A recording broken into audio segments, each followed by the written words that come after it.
Introducing PubCoin. PubCoin is the rewards program for pub sports contributors.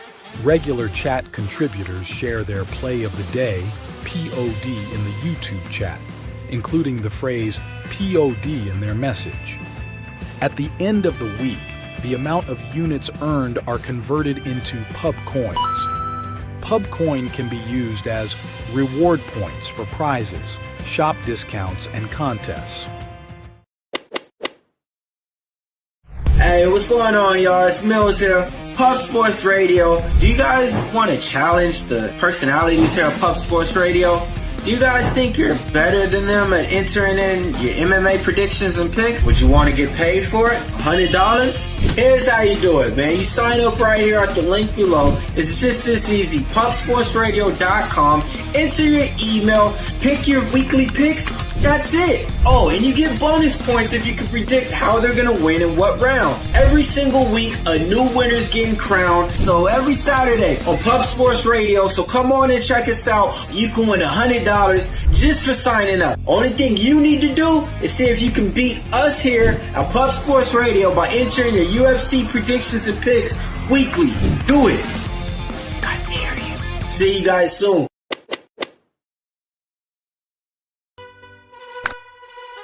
Your membership to Gold, you will be automatically entered in every horse race, every Wednesday and Friday. It is time to race horses.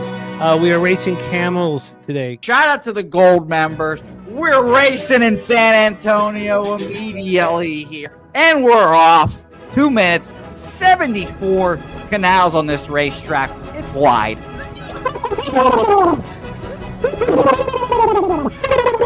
We're racing in San Antonio. Matt Wally moving forwardly. Jeff Slaughter in the mix as well. And as is Randall Sheffield, who's put that beautiful nose out front. But it's actually real grass here, Jimmy. Maybe Kentucky bluegrass. Oldie, no! There he goes. Oldie in the lead now. K. Wolf falls back. The horses love it. Sometimes they stop and eat it on the way to the finish line. That's why your horses start so far in the back. Here. Oh, look at Nusquash Allen bursting out here. J-Dub in the mix. Rude Boy up here as well. Jimmy, take it away. There's Oldie. Oldie is moving to the front. We are past the halfway mark in our 2 mile. And there's Ricky Levy.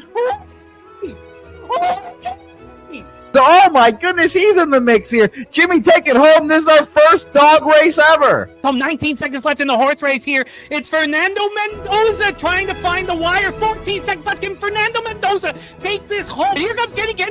Kenny Ken wants a piece of the pie. Put his schnoz up front. Ricky Bobby, 9 seconds left. Can Donuts Silks make a run? Can Red Small make a run to be $50?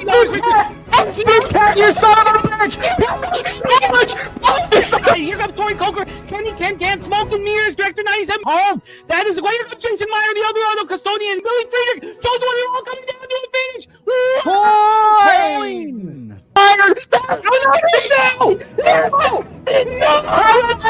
Nowhere! Oh no! Fanatical Jim!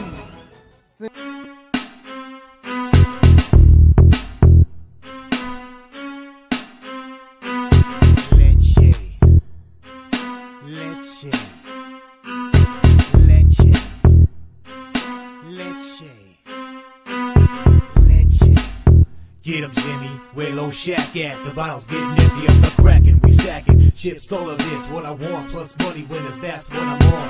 You can say I'm gone, I prefer elevated Pub Sports Radio. Time to get educated, who get produced, fade the juice, let loose with so much abuse that the bookies wanna call the truth. They getting slaughtered, can't forget Jeff and Low Baggers in the chat. That's a legal weapon, cause we need, oh yeah, pubbing. We be pubbing!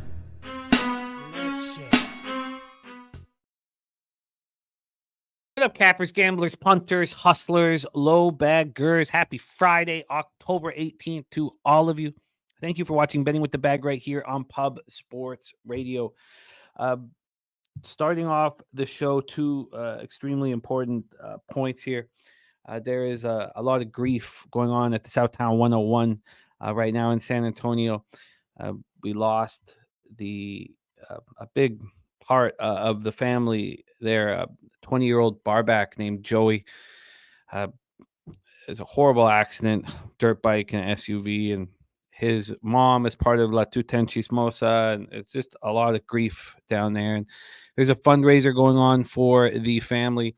Jose will connect it up here on our chat if anybody wants to support. And if you can't support financially, just the positivity and the love that you can send out to everybody at the Southtown that's mourning right now. So our heart goes out to Joey's family and to the 210 Chismosa family. It's heartbreaking stuff. So we'll have the fundraiser up here on our chat. And then while that is just absolute heartbreaking news, we also can tell you that the surgery for Dabby Cab's grandfather was a success. So Cab is at the hospital now. The whole family's there with the grandfather. It was a success. He's a tough old man. So he's handling the open heart surgery, and there's wonderful news there. So have to start the show with those two extremely important things going on in our community. So we'll now roll into our capping, which is what we love to do. And as there can be twists and turns in life that we don't expect, and it can feel unrelenting at times, we can always come back to this, us capping together and enjoying every second of it. So let's get to work. Thank you guys so much for joining us. We got Julio Villa in the house, Goran Ninkowski ready to rock. Cedevita, Olympia, and Dodgers money line. We also have Tiger Cats and Duke money line for Gorky. I can't wait to talk about the CFL card. We'll open with that. There's huge money making opportunities here this week and next week. You saw what we did at the end of hockey season with motivation. We did this. I didn't get to do enough of it in baseball season, but I made up, in the short, because I wasn't doing enough shows at that point. I'd already moved to Thursday, Friday, and September baseball, but I made up 12 units in MLB too. Motivation is such a huge factor. So I can't wait to talk about CFL because there's huge money-making opportunities here. And Goran Ninkowski also on Barcelona plus 1.5 Monaco money line. NJ Striker back in business. I hope you had a great time on your travels, my friend. NJ Striker says, back in the U.S., no place like home. Clark Edge in the house. Clark Edge, I haven't seen you walk. God, I'm still meaning to get in touch with you. Let me write this at the top of my work page so I can get in touch with the Clark Edge in the house. We got Paco Healy ready to get to work. Gerald Jones in the house. Nice to see you, Gerald. We got Justin McKelvey ready to go. The Nuke Worker says, happy Friday. Let's get that cash.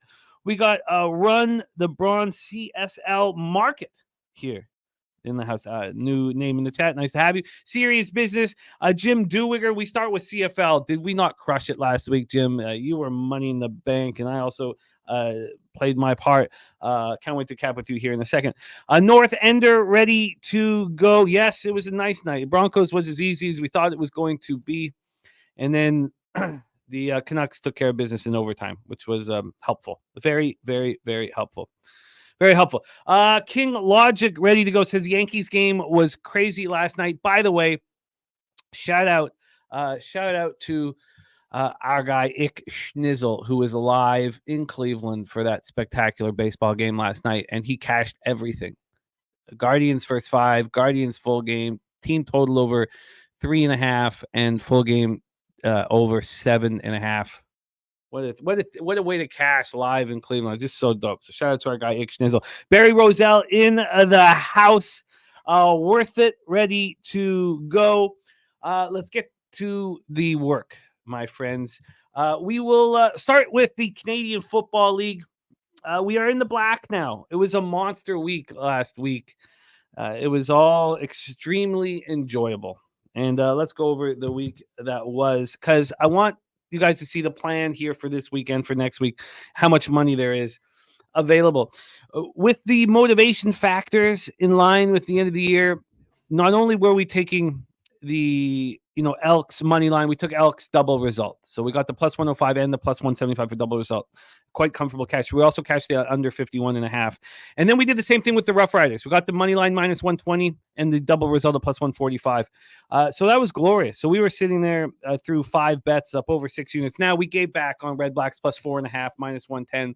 And we know that Slatsy, who knows this this Alouette team inside out. He's off of the Lions Alouettes game because the Alouettes are such a championship outfit that even with no motivation, no reason to fight, they still win football games. But we'll talk about that one as well.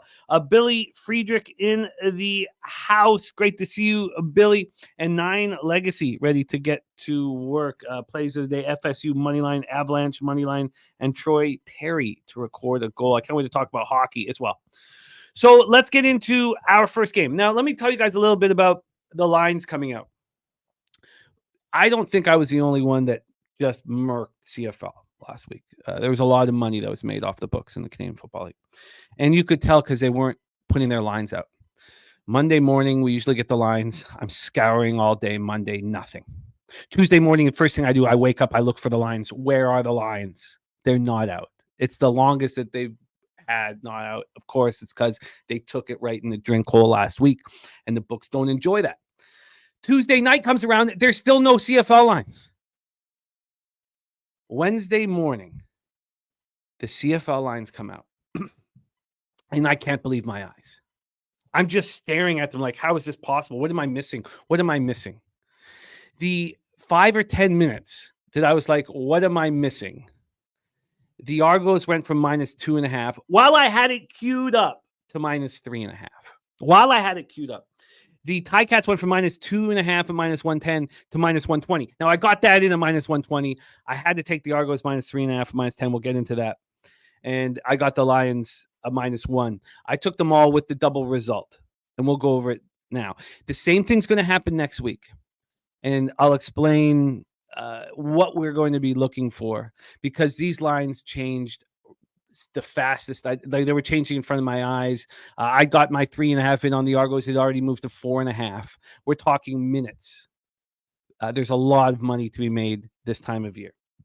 So let's roll. Slatsy45 says, on a great roll, which worries me 2 days before going to Vegas. I love it. Says, Bo Levi's thrown for 4,576 passing yards and in the running for MVP. A lot of talk him wanting 5,000 yet no props anywhere. Yes. Yes. Let's get right into it. So here we go. Friday, October 18th, this very evening, 7 p.m. Eastern. And there are just gifts this time of year. Gifts in every single sport. When there's motivation, question marks, and you can break it all down, let's get paid in full. And I expect to do that here this evening. I've doubled up on each and every one of these football games. Let's get into the line history of tonight's action. This line is moved back towards the Stampeders. Now, we're using Pinnacle opening lines, but this opened up at -2.5 and -110 at 365. All my action was put at 365.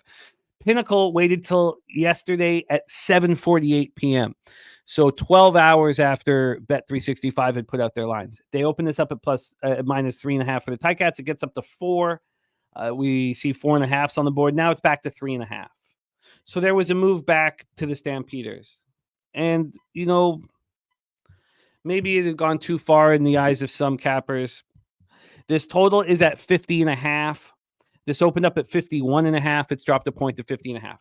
Now, another thing about this is that you guys are going to have to be creative on how you bet this. Because as I said, I got as soon as I possibly could. I was a little shell-shocked for 5 or 10 minutes because I couldn't believe the lines. I was just completely astonished, and I thought I was missing something, so I had to double-check a couple things. While I did that, of course, the Argos line went from 2.5 to 3.5 while I had it queued up. So you guys are going to have to be creative with how you want to make money off of this. You could take the double result, or you could take the Ticats to win by over a field goal. You're going to have to be creative on these two games. The Lions game is easier if it all cashes. So let's roll. Stampeders 4-11-1, 0-7 on the road, as Nuki said. Hamilton Tiger Cats 6-10, 3-5 at home. We're at Tim Hortons Field in Hamilton, Ontario. 58 Fahrenheit clear. 58 Fahrenheit clear, 6 miles per hour. My guy, Pipe Player in the house. So here we go. Both teams have been eliminated from the playoffs. Now we have former teammates at quarterback for each squad. A wager detective in the house. Nice to see you. Bo Levi Mitchell and Matt Schiltz meet here in Hamilton. They both played together last year on the Ticats. Schiltz appeared in 11 games for the Ticats, and he had a long run there in place of Bo Levi Mitchell, who was bad and got hurt. So that's the situation. These two quarterbacks have history. I had no fear whatsoever fading Schiltz last week. No fear. Now, he wasn't awful. We'll go over that. The Tiger Cats coming off their bye week. So we have two teams that are eliminated from the playoffs, but there is something in play for both of these quarterbacks. Schultz needs to prove that he's a starting quarterback for Calgary. And Bo Levi Mitchell, as Slatsy said, is in the running for most outstanding player. Now, he can't get it. You can't give it to him. His team's out of the playoffs here with 2 weeks left in the year. You got to give it to Brady Oliveira, in my estimation. But let's go. The Tiger Cats were last seen in an ugly 31-10 loss at home to the Bombers in Week 18. That snapped their 4-game winning streak, and I lost on the Bombers in that one. Or sorry, on the Tiger Cats on that one. Bo Levi Mitchell has played so well. I mean, he's played so well. It's been shocking to me.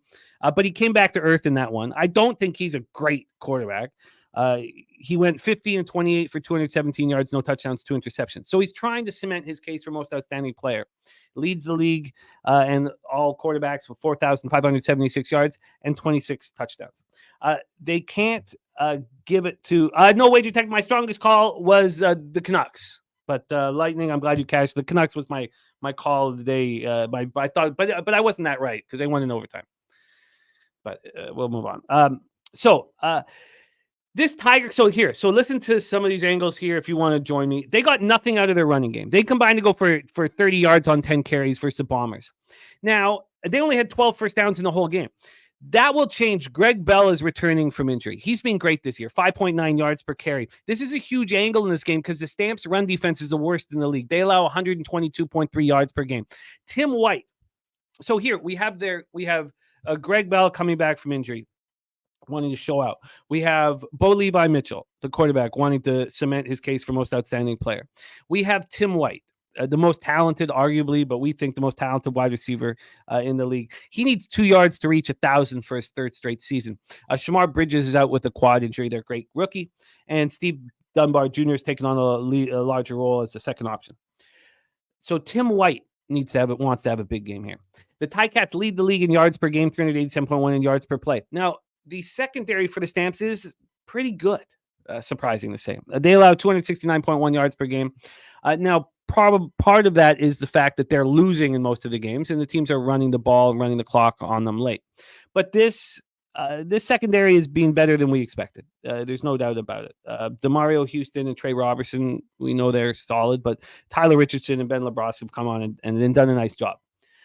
So the Stamps coming off a Week 19, 23-18 loss at the Elks. Now, we got paid in full for that. It was absolutely glorious. And regardless of this defense looking better late, the Stamps defense last in the league in yards allowed. They're not to be trusted. And you have Schultz now replacing Jake Mayer. He was 18-33 for 215 yards, a touchdown interception. He also led the ground game, running 5 times for 64 yards. Reggie Beggleton continued his excellent season. He's caught 5 passes for 79 yards in the game he caught. And he has 85 receptions for 1,073 yards. It's his third career 1,000-yard season. Cam Eccles returns from injury to provide support for Beggleton, but Clark Barnes, Jalen Philpott, this is just not a good, very talented group, regardless of Eccles returning. And the Tiger Cats secondary has been better of late. Now, look, this defense brings in Chris Jones for some accountability. Are they getting it? They've allowed 27.7 points per game since Chris Jones has returned. They're allowing 403.5 yards per game.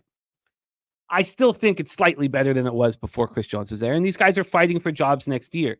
Both of these defenses are the worst in the league in points allowed per game. Ticats allowed 31.3, Stamps 29.6. And the Ticats run defense is weak. It's a real weak spot. They allow 115.7 yards per game. But Dedrick Wills and Kylan Hill can't take advantage of it. And this Tiger Cat secondary, Stavros Katstantinos, Richard Leonard, and Will Sunderland have been quite a bit better. It's the running defense that just doesn't seem to get better. Calgary can't take advantage of it. And the secondary is only allowing, over the last 3 games now, 240 yards a game. And that's much better. So when it all comes down to this, the Tiger Cats are at home.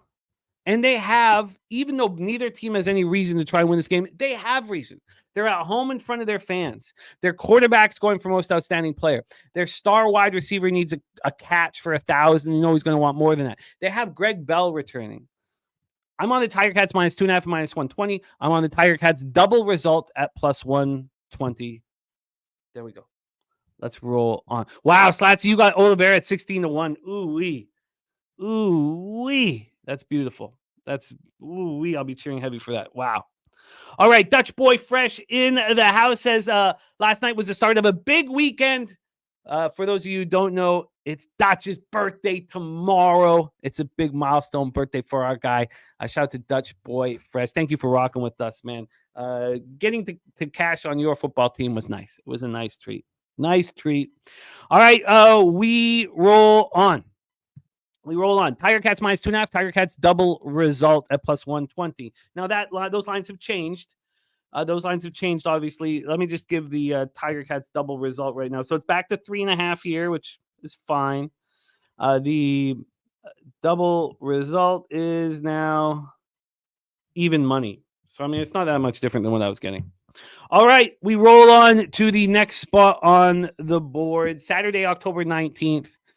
Now, again, there was an advantage that we were taking here. And both of these spots I'm really confident in. But I would rather have the 2.5 than the 3.5. And Drew Brown's coming back for the Red Blacks. Shout out to Ron Crawford in the house. And there's Ron Crawford with the CFL Play of the Day Ticats. I love it. And Play of the Day Yankees. Let's get all of this information here.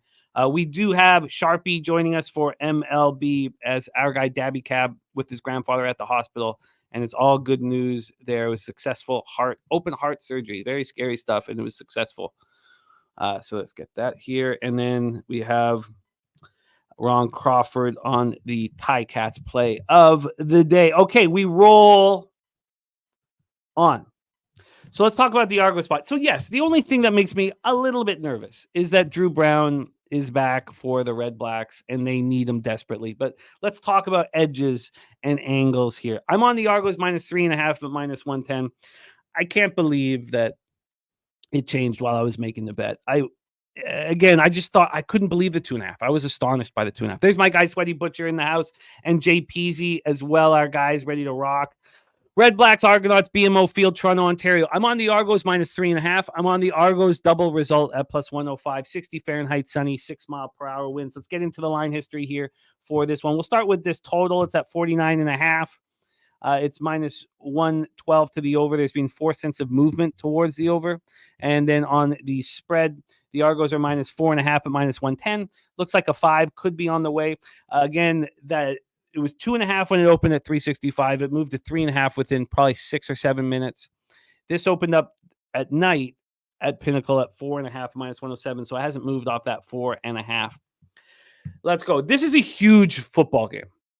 And maybe some of you guys are saying, look, you're in Canada. There are no huge football games. But this is a huge football game. The Argos win this. It clinches second in the East in the home playoff game against these Red Blacks in 2 weeks. It's a huge game. Huge. And it's a huge game for me. I made 2 $500 futures to start the year. And then I added only one more. And that's the Bombers to reach the Grey Cup, which I'm going to be provided a middle. And I think I take the middle if I can get a 4, which I expect I get. I could get even more than a 4 possibly. I'll definitely get over a field goal. So I expect to guarantee myself profit. But we'll talk about that when it comes. But I took the Elks over 7.5 wins. And this, I was watching and seeing how this would play. If the Argos beat the Bombers, I was in the best shape. Now, I needed the Elks to win 2 weeks ago, which they didn't. They won last week. But the Argos are 9-7. I have their over 9.5 wins. I'm not going to cash the Elks, but it would have worked out perfect. If the Argos win here, you have to bet the Elks. Double result and full game as soon as the line comes out, because the Argos will have nothing to play for, and Cameron Dukes will be at quarterback. They'll give Kelly the week off.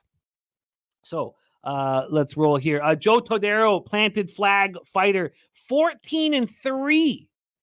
14-3 with the planted flag fighters, I've heard. 14-3 for our guy. And Sharks, NHL Play Today, dog, a plus 1.5, plus 114. Let's copy and paste all of that. Thank you, guys. That is copied and pasted. Irish King in the house off a huge night. I love to hear it. Okay, so let's go. Red Blacks, Argos. So Argos win at home here. They clinch the second place in the East in the home playoff game against the Red Blacks. Red Blacks beat the Argos 41-27 back in week 14 at home. That snapped an Argos 5-game winning streak in the series. So that was the first time Red Blacks beaten the Argos in a long time. Jim Dewar liking the under in Ottawa, Toronto. That makes sense to me, Jim. I'm going to copy and paste that and study on that. The last under you gave me was a smash and grab with these very Argos, who, if you look at season-long numbers, you would think they're playing to overs, but now they're locked in. I think that's a great call in a playoff-type game, Jim. I think I really want to join you on that, Jim. Okay, so the Argos coming off a very impressive 14-11 win at Winnipeg in Week 19. That snapped the Bombers' 8-game winning streak. Chad Kelly was just 16-23 for 203 yards and a touchdown, no interceptions in the victory, but he looked extremely he was just sharp. He wasn't trying to do too much. And we often see quarterbacks try to do too much and get themselves in danger. He didn't do that. Malachi Polk caught 4 passes for 82 yards. He stepped up in a big way. But Winton McMahon is coming back from injury. He's the monster. He's just giant on this defense. Against the Bombers, 8 tackles, 1 pass knockdown, 1 fumble recovery. He was all over the field. The Red Blacks coming off their 4th straight loss, 19-12 at Montreal last week. It was a listless effort, and it cost me money. I could have swept the board, could have swept the week. And now they have Drew Brown, who's returned to practice this week. And that helps. That helps a great deal. But it doesn't take away the rushing game failures. Dice screwed this up.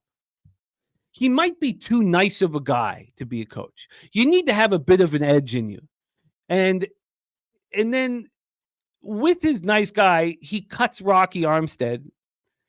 And at some point, you need to be the psychologist if you're a head coach. You need Rocky Armstead if you have any chance. Do you want any chance? Because you certainly had a chance in the first half of the year with Rocky as your running back. So now they don't have Rocky Armstead. They release him, and Rocky's hurt right now anyways. But this run game has looked weak. Now, Kalen LeBourne is the starter now. Jamal Morrow and Devontae Dedmon have injuries, and we assume LeBourne is the RB1. And LeBourne, a Marshall product, maybe some of you guys remember him, he was waived at the end of training camp by the Argos. Waived. There is our guy, Dabby Cab, in the house. Dabby, we're thinking of you. And we know that you're at the hospital with your grandfather, and there's a lot of love that's being sent your way. Timmy Two Shoes, I'm going to copy and paste that. I thought the same thing. I was surprised that Purdue was so public, and that made me uncomfortable. I mean, they just played so well last week. Don't you want Purdue after they lose by 50? But we'll talk about that spot. We got some great action here with Wine Time Sports joining us. Did I forget to? I just realized I didn't write. Damn, I didn't write Wine Time on that. On the link, my last link, but he's on the first one. Okay, but back to the spot here. So Kalen LeBourne has something to prove. Is he capable of doing that? I mean, sometimes you can have a superhuman effort out of anger and wanting to show the opposition what they gave up on. But this running game is so weak. And if you don't fear a team's running game, you can play, nickels and dimes all game long in a passing league like the CFL and make it too difficult for Drew Brown with a somewhat pedestrian wide receiving crew. Although I do like them. This offense needs Drew Brown badly. The last time they scored over 20 points, the Red Blacks, was September 14th. They scored 21. This offense is not rolling. Everything is on the line for the Argos. I like Jim Duiger's under. I like that. I think I add that. I think it's a great look. There you go. Argos -3.5. Argos double result at +105. Let's get into the final spot on the board. This is one where the line hasn't moved very much. Montreal Alouettes at the BC Lions. And I also think that our guy Slatsy has every right to be concerned about fading his Alouettes. They are a championship outfit. There's only been a 2-cent move since this line opened up from -107 to -109 and -1.5. I got in on the -1 at -110. Markel in the house. So here we go. Oh, I didn't give you guys the total. Let's do the total here very quickly. And on the total, this is a 48. It's -106 to the under. There's been no movement since this line came out. And the total doesn't really interest me. But let's talk about this game. So this is not about a ton of X's and O's. This is about what I've been talking about for the BC Lions. We move on to NHL right after this, and just a 3-game card there. This game means nothing in the standings. Nothing. Absolutely nothing in the standings. The Lions can't move from third place in the West. They'll be traveling to Mosaic Field for the first playoff game here in 2 weeks. This is their final game of the year. They get the bye week before the playoff game, which is very helpful. And the Alouettes have clinched the East Division. So it means nothing. I have been saying to you guys for the past 2 months that as soon as the Lions go back to Vernon Adams, we smash. I've been saying it over and over again. And it took a long time for them to let go of Nathan Rourke. And maybe they come back to him next year. Vernon Adams is starting. And this Lions team is going to rally around Vernon Adams. They love Vernon Adams. He is the leader in the locker room. He handled the demotion when Nathan Rourke returned from his failed stint in the NFL exceptionally well. The Lions come in off their low point in the season. Just an atrocious 39-8 loss at Saskatchewan. We made a ton of money off the Rough Riders in the double result, fading my BC Lions. Rourke was 15-23 for 200 yards, no touchdowns, 2 interceptions before he was jettisoned. Justin McInnis was the only receiver doing anything. And I said all year that this wide receiver group was clearly worse than it was last year. But watch. You watch Keon Hatcher and Alexander Hollins. You watch them with Vernon Adams back at quarterback. The Alouettes are a championship outfit. They have intangibles. They had nothing to play for last week, and they took money out of my pocket. They beat the Red Blacks 19-12 at home. Cody Fajardo had his second child, a second son, on Wednesday, and they gave him the week off. Davis Alexander came in and did enough to win. He was 14-24 for 208 yards, no touchdowns, 1 interception. He also ran 6 times for 45 yards and a touchdown. Austin Mack caught 4 for 92. So Fajardo will start here, but I suspect he will only play the first half. I don't need to get into the what I expect of the Lions against this rushing attack, or how bad the Lions secondary is, and whether Fajardo and Davis Alexander will exploit it. There's only one angle in this football game, and that's that Vernon Adams is back, the heart blood of the football team, the straw that stirs the drink. And I've been waiting for this. He's back. And they're going to rally around him. And it's the angle that will get us paid. I'm on the Lions -1 at -110 and the double result at +145. And then if the Argos win, I'm going to be going on to 365 every 6 hours, at first every hour, but then I'll slow down a bit, waiting for the Elks Argos line to come out. Because as soon as it comes out, we hammer the Elks. Hammer them. You can take them first half and full game, or you can just take them full game with a double result, which is what I got paid really nicely with last week. And then the only other thing is, do we back? And I almost was going to add that into this, but I need to sit with this Calgary spot next week. If Calgary loses to Hamilton, we want to know who's starting quarterback, but Saskatchewan's going to have nothing to play for. Nothing. I want to sit with it a little more. That's the final game of the regular season, 7:00 Saturday next week. And Calgary might be just a glorious spot for us to get paid. These motivation spots. Did you see how much money we made in NHL in the last month last year? I mean, it was a 30-plus, just under 33 unit flip for me in the last 5 weeks of the season, just hammering motivation spots. That's what we're going to get in CFL. That's what we're going to get later in NFL. So let's get paid in full. We had a huge week last week, and I want more money. There's Birdie in the house. Key Game ready to get to work. The Nuke Worker in the house. Great to see you guys. Jermaine ready to go. That is CFL. There's my guy, Little Domo, in the house. That is CFL for Friday, October 18th. And go get that money. It's sitting here, just like it was last week. I made so much money off CFL last week. It was so important in my bankroll. And we're going to get it again this week. We move on to the National Hockey League. It was a strange night. I had 4 bets. 2 pushed. The Canucks first period pushed. Canucks scored the opening goal and then allowed another goal like 10 seconds later. I pushed the Lightning push that Lightning because I took the -1 line, which I've been doing on these -130s and -135s. I have to deal with the pushes. I hope you guys have moved on futures. The lines, everything's moving quickly. The Lightning are going to be very good this year. I got 450 for the division, 900 for the conference. I didn't take them for the cup, which I'm okay with. So 1-1. I lost with the Red Wings team total over badly. A good thing I didn't. I told you guys I wasn't going to double up, but thank God I didn't because the Rangers probably just shouldn't be faded at any moment. So look, this record's not good, and we're going to fix it. We're going to fix it right here. There's our guy, Guillermo Zertucci, in the house. Our current leader in NFL Pub Hub and last year's co-champion with our guest in baseball, Sharpie. They were our champions last year. Let's get into this. 7 p.m. Eastern. This is a fascinating 3-game hockey card. We start with Carolina Hurricanes, just 1-1. Remember, their second game against Tampa was canceled due to Milton. We're at PPG Paints Arena in Pittsburgh, Pennsylvania. Penguins 3-2-0, 1-1-0 at home. So Freddie Anderson going up against Joel Blomqvist. Carolina has yet to score on the power play in the 66.7% penalty killing. They are not penalty killing well. They haven't scored on power play, and they comfortably beat the Devils 4-2 at home on Tuesday night. Devils are a good hockey team. Pittsburgh is going to be a very different team this year. Very, very different. 26.7% power play. They're already rolling on their power play. Last year, their power play was horrific, and it made no sense. You bring in Carlson, how could they be so bad on the power play? It just made no sense, and they were horrible all year long. You knew they were going to be better this year, and they are better this year.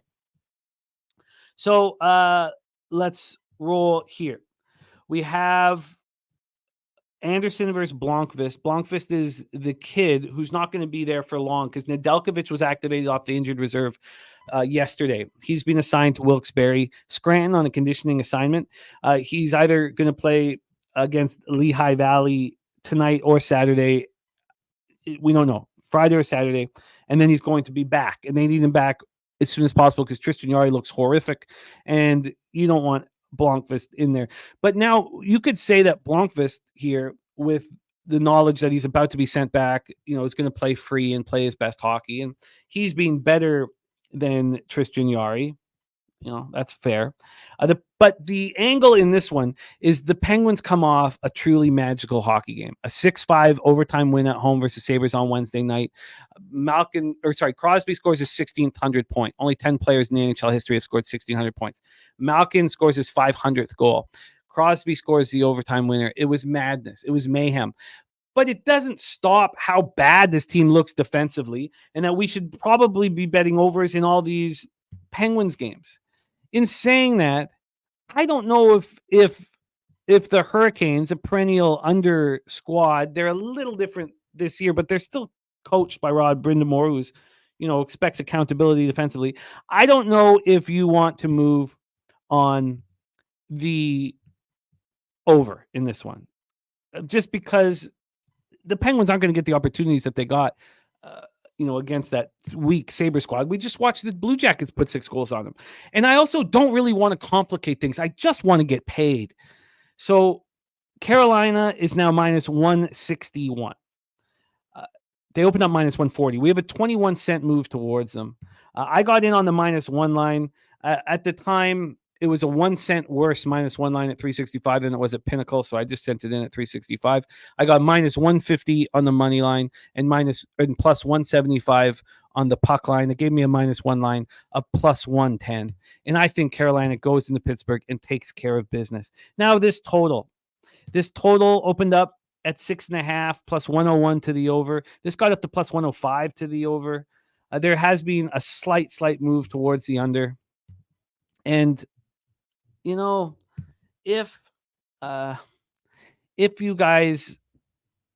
if you want overs in Penguins game, I wouldn't take you off of it, but I just want this cash. So Kent Davies got Carolina first period 3-way money line plus 170. Big Scott took it a very similar line than me, very, very close, and same with North Ender.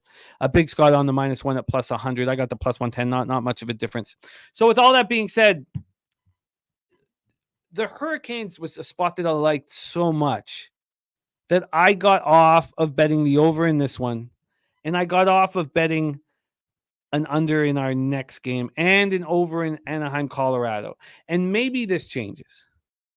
Maybe this changes when we break it down and with the line movement. So let's roll on to the next spot. 8 p.m. Eastern with the San Jose Sharks 0-2-2, 0-1-1 on the road at the Winnipeg Jets, undefeated 3-0 and 2-0 at home. Timmy Tushu is betting Martin Necas to get 2 goals tonight. Nice. And Topset took Hurricanes even money in regulation. So let's roll here. Canada Life Center, Winnipeg, Manitoba. And if you guys, again, ask why I don't take regulation, why I take -1, it's because I watch these games and I'm a hockey fan. And when it goes to overtime or a shootout, I would like the opportunity to push with the win. It's just about being a fan. Let's get into this one. Mackenzie Blackwood at Connor Hellebuck. Mackenzie Blackwood is not to be trusted. I get it. But when he came in, he was a very highly thought of. I'm that Heat. All of the books went down to 3.5, as far as I know. At least all the sharp books, the ones I look. But remember, this opened up at 2.5. So it went from 2.5 to 4.5 back to 3.5. Nutflush said also Pittsburgh's team total of 2.5 was -153, now -142. Interesting. Robert Franklin on the under 5.5 here. Wager says you could always bet OT and win both. Yeah, that doesn't interest me. At my unit size, I like to keep things clean, Wager Detective. And I've tracked, people who bet ties, and I track all this stuff. If something appeals to me, I'll change my action. But I'm that Heat says bet 365 has 5. I'm on it right now. Jesus, it moved to 5. Wow, that's wonderful news. Wow, that happened during our show.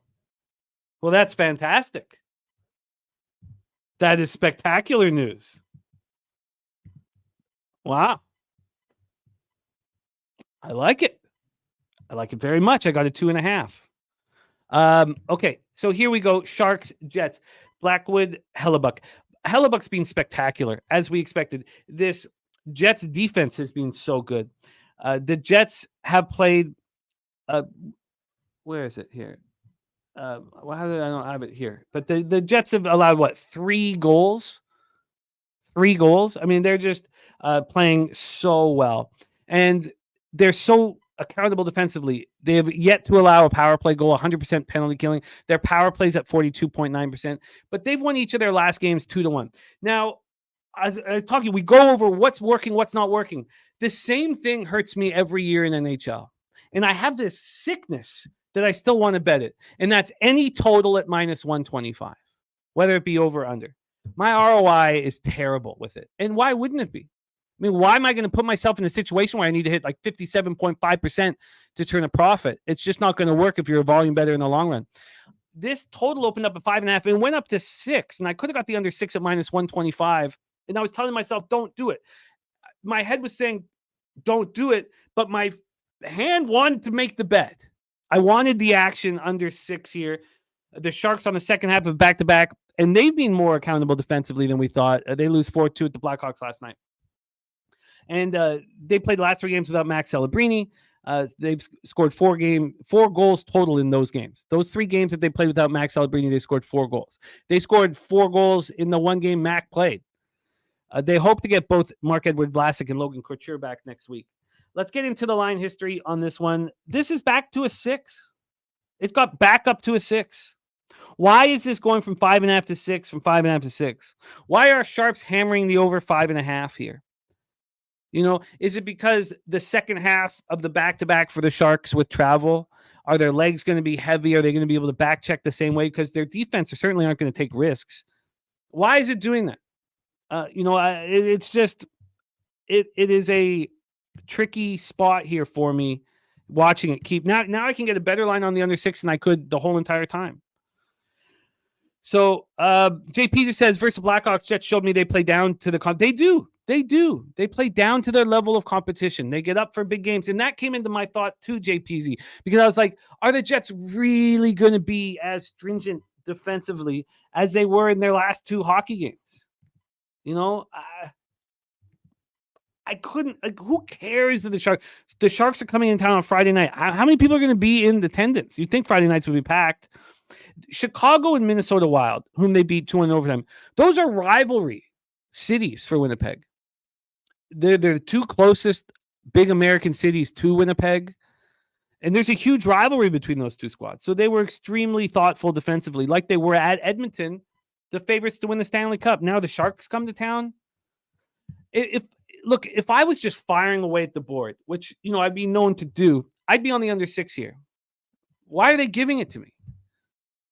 Why are they giving it to me when the Jets team has allowed 2 goals in 3 games and the Sharks, who are somewhat porous defensively, have allowed 9 goals in 3 games? So why on earth are they giving it to me? I think I'm going to stay off the game. Now, when I went back to 365, I saw that there was it would move back to 5.5.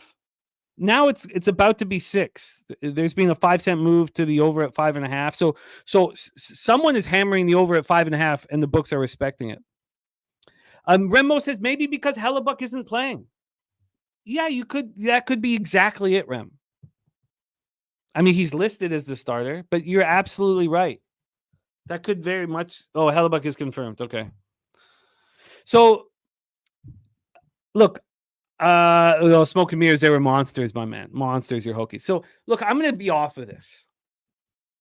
I don't have a winning record right now in NHL. I need it. I'm not going to be firing away at the board here at this point. So, I'm off that. But that's what I would do. Of course, why would everybody would? So we'll see how it bangs out. Let's get into the final. It's Mac, right? It's Mac Blackwood because let's go into that. What happened? Let's get into this. We were live on our football show last night. Yes, because Vanacek was in last night. Blackwood to be in next night. That's confirmed. Well, I mean, I don't know if they've confirmed it, but we're pretty certain that will be the case. Let's move on to the final game in NHL before we get into Major League Baseball with Sharpie and Jose Bouquet. Let's roll. 9 p.m. Eastern, Anaheim Ducks 2-1-0, 1-1-0 on the road at Colorado Avalanche, 0-4-0, 0-3-0 at home, Ball Arena in Denver, Colorado. So, listen. The Colorado Avalanche have been horrific beyond comprehension. They come off their 4 straight loss to start the year, 5-3 at home to the Bruins. They've allowed 25 goals through 4 games, 25 of them. Devon Taves isn't coming back tonight. He hopes to come back on Sunday. They're missing left wingers Arturi Lehkonen and Jonathan Drouin. They're missing right winger Valeri Nichushkin. They're also missing left winger Miles Wood. He's dealing with upper body injury, but he could return tonight. But you look at their roster and it's not strong. But there's 2 things at play. I could have a vividness bias of the Avalanche being a really good hockey team. I do. I have that. So I know I have the vividness bias. And then this Avalanche team, I think, has heart with McKinnon and Cale Makar leading the way. And I could be wrong about that. I could be wrong. This team is getting lambasted in the media. Starting out 0-4, allowing 25 goals. Am I going to sit here and say, "Oh, they're seeing ghosts. They're in their head. They're just going to keep losing like this"? Now, Mel has pushed us to move on team totals against the Avalanche. She's been absolutely right. And she pushed me on the Islanders team total over, and thank God she did. And I could have taken the Bruins, and I didn't. As you see here, Robert Franklin over 6.5 Ducks money line, Sammy Comer Ducks money line and draw, Benjamin Mills on the Ducks team total over, which is a completely legitimate action for you guys. So let's go over the line history and touch on a couple more things here before we move on to MLB. Anaheim money line is plus 220. Okay, they opened up at plus 214. There has a couple times there's been moves to the Avalanche, and it's come back each time. It's pretty much a pick 'em right now. For the total, this total is at 6.5. It's minus 126 to the over. It opened minus 122 to the over. It got up to minus 131, and it's come back 5 cents. The problem with the Avalanche, there's many of them. One is their penalty killing is at 54.6% to start the year, but their power play is also number 1 in the league at 50%. And the Anaheim Ducks, and Georgiev is expected to be in net, Benjamin, and I know he's been horrific. 5.79 goals against average, 802 save percentage. The Anaheim Ducks have yet to score on their power play, and we're going to break down this roster very quickly. 77.8% penalty killing. But am I expected to sit here with a coach like Bednar, who gets so much out of this hockey team, that they are not going to show any heart and they're going to let the Ducks come into town and lose their 5th straight game to start the year? That they're not going to be accountable for every single thing they do defensively, knowing that they've allowed 25 goals here? That there isn't a step down in the level of competition from the Boston Bruins to Anaheim Ducks? Look at Nutflush. He's saying this 2.5 on the Ducks should be minus 140. And maybe you guys are right. You guys are saying, those of you who are moving on the overs and the Ducks, you're saying this is low-hanging fruit. See what I'm getting on the team total here. Team total over 2.5. It's minus 120 at some books, minus 130 others. Maybe you're saying that that this is low-hanging fruit, and you could very well be right. But I can't sit here and expect this Avalanche team to show no heart and no character and just lose again. So, North Ender says Ducks on the big win, 5-4 overtime win. We were on them. They have so much young talent. So when you're watching this team, the Cutter Gauthier, Leo Carlson, Alex Killorn line is really exciting. Leo Carlson, second overall pick's a monster. Their first line of McTavish, Zegras, and Fabry hasn't really been that good. It's that second line they talk about, they brag about nonstop. Frank Vetrano, Ryan Strome, and Troy Terry. They're a line full of experienced veterans, and they're playing very well.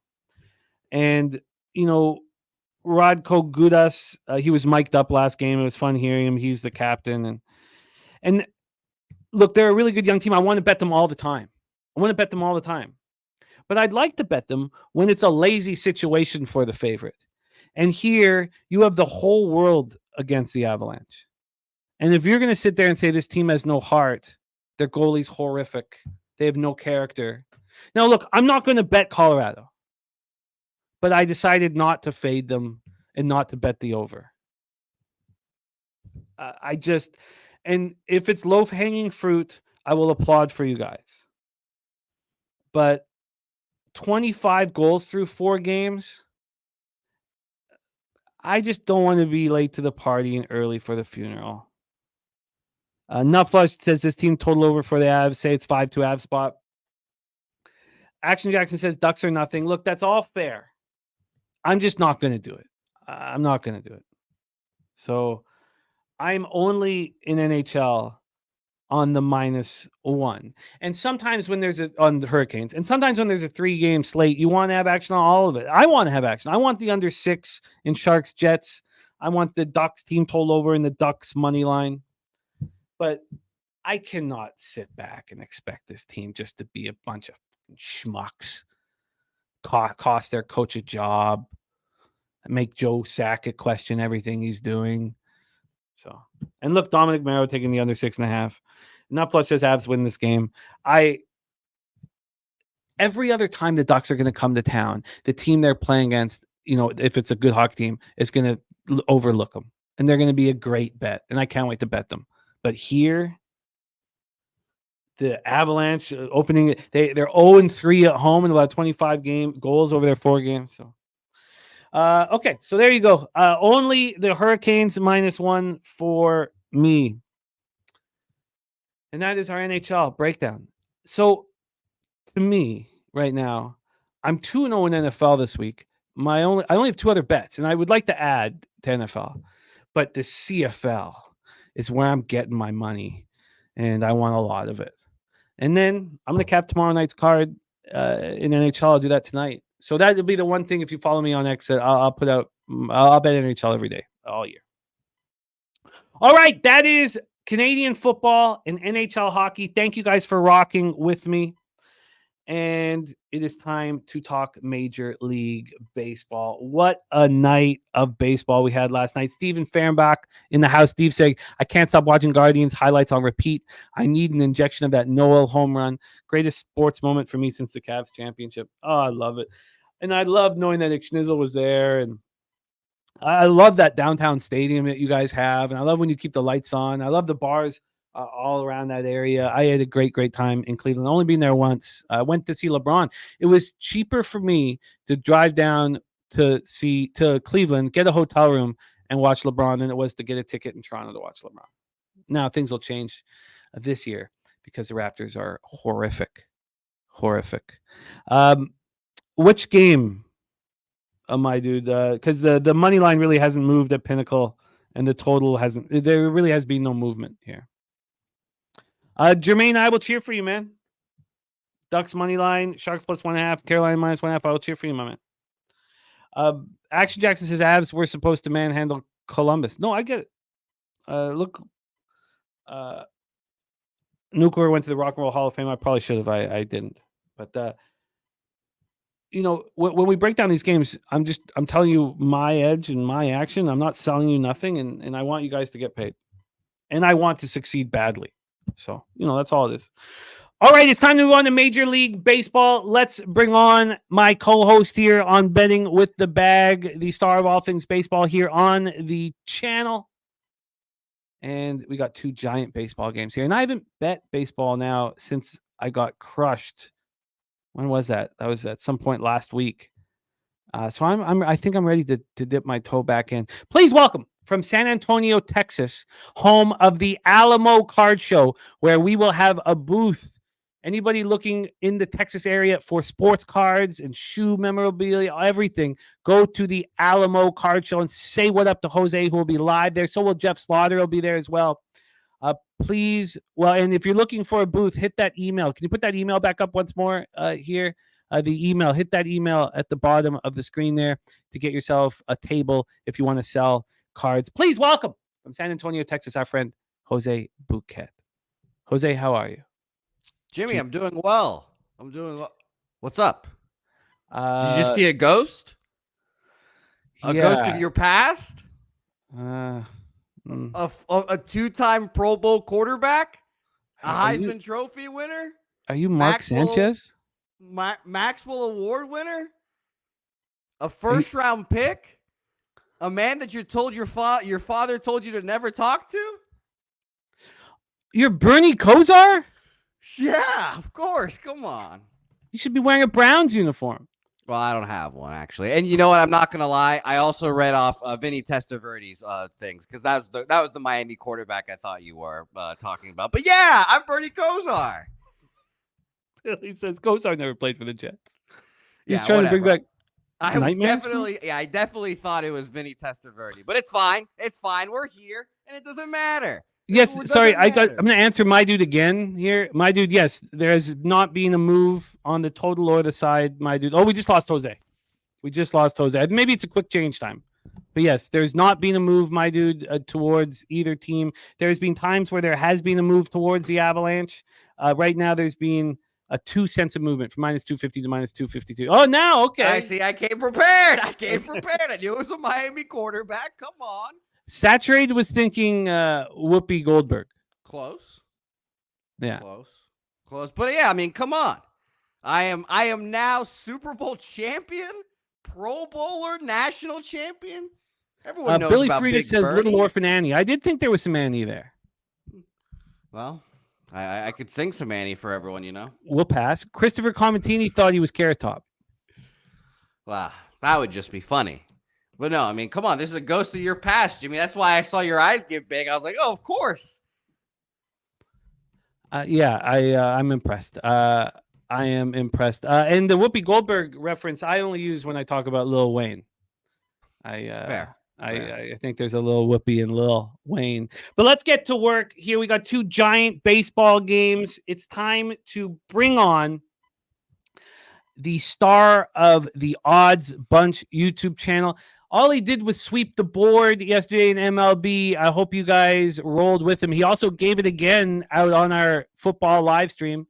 A little board sweepage for him. Dodgers first 5 -1/2, and Yoshi over 13.5 outs, and he made it through. Oh, shit. Did he not get there? Let's find out. Let's find out. No, Jesus. he got 13 exactly, but life's a bitch and you marry one. Oh, my God. He only went 4 1/3. 73 pitches, though. I know he's not going past 75. Oh, I thought you I know that. me. No, I know that. I knew that going in, but the bigger bet did cash. So Yes. that's what matters most. And that's what we're going back at today. Like, I'm gonna have I've got 2 already bets locked in on this on my game, but I'm probably gonna unload a little more on that game too once the pitchers do get put out, because I don't know if they're gonna try to do this Singa shit again. I would like to see the actual starting pitcher once we see it. We know what the Dodgers are gonna do. They gonna send out that lefty smashing lineup again. They are, and it makes me want to make moves on them here. A lot of talk about the Mets being done. BJ says Mets are done. They should have got swept if it wasn't for Vientos' grand slam. Dodgers close them out today. David Roberts already said they have no intention of letting their foot off the gas. Stephen Perrenbach says Cleveland wins today and New York's going to start sweating. We're going to talk all about that here very, very shortly. And Markel, I know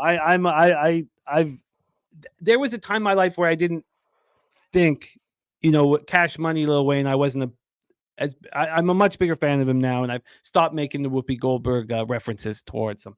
Let's get to work, fellas. We have 5:08 p.m. Eastern, NLCS Game 5. Dodgers leading the series 3-1.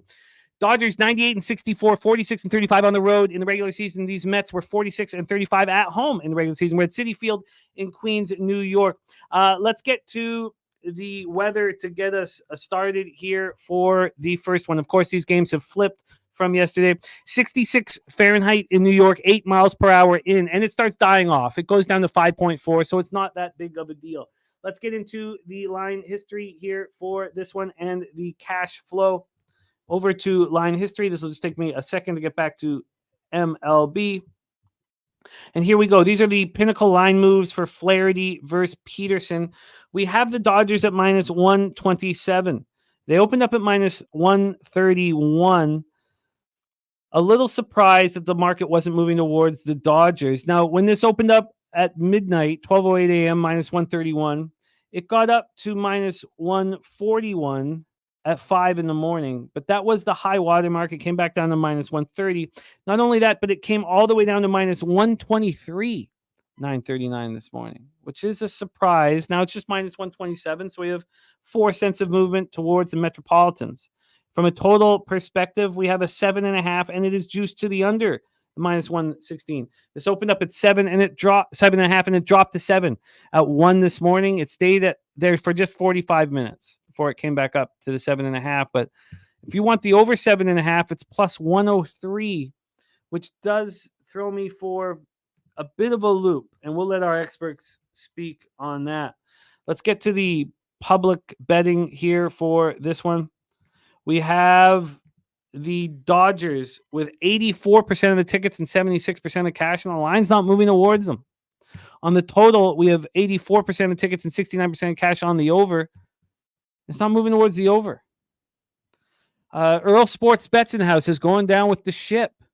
I've rode the Mets all playoffs. I'll do it one more time today. Mets plus 113. So let's talk about Flaherty. The Earl brothers are the band on the Titanic. They're just playing the music as the ship's going down, and it's just beautiful. I love it. Shout out to both Earl brothers today. I can see that. So good. We got to make that clip. Dude. We got to make that clip. That's such a funny clip. Oh, that's so funny. Jack Flaherty, 13-7, 3.17 ERA, 1.07 WHIP. Now, of course, that's with 2 squads. He started the year with the Tigers before moving over to the Dodgers. 194 Ks over 162 innings. In the postseason, he started 2 games. The last one was very good. 7 innings, 2 hits, 6 Ks, 2 walks, and 9-0 win at home versus the Mets. On the road this year, he was 8-3 with a 2.94 ERA. He was very good, 210 opponents batting average. And he's been very streaky this year. And there's a belief that he is on right now. David Peterson on the other side, 10-3, 2.90 ERA, 1.29 WHIP. If he is as good as his numbers indicate, why is he not being pitching for the New York Mets? In the postseason, Schnizzle's alive. Nice to see you, Schnizzle. Sorry for interrupting. Oh, there's our guy, Icky Schnizzle, in the house. We gave you a shout out, man. I love it. Lean to the over in the Tribe game. Just sitting back, counting cash all day. That's what he's doing. Sitting back, counting cash. I love it. Stick with us here for the breakdown. We were all thinking about you and talking about you last night on our live stream, man. Just imagining how glorious it must have been. So 4 appearances for Peterson. He's not started in the postseason. 4 appearances, 8 2/3, 8 hits, 3 runs, 2 of which were earned, just 5 strikeouts and 4 walks. His last start was September 29th. It's a long time ago, and we'll deal with that in the next game as well. And it was at the Brewers. It was a 5-0 win, 7 innings, 4 hits, 3 runs, 2 Ks, 1 walk, 2 of which were earned. He's the only time he's been touched in the postseason when in that last appearance against the Dodgers. They got to him. At home this year, 4-2 with a 3.35 ERA, 261 opponents batting average. He hasn't been very good. The Dodgers were destroying lefties in September, 296, 914 OPS, and their numbers are very good here in the playoffs, 253, 742.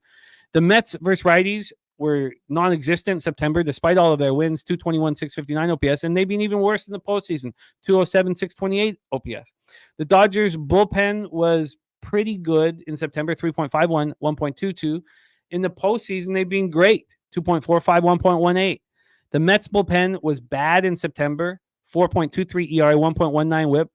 Now they have a 5.16 ERA and a 1.59 whip in the postseason. That would be with the Rockies. That'd be at the very bottom.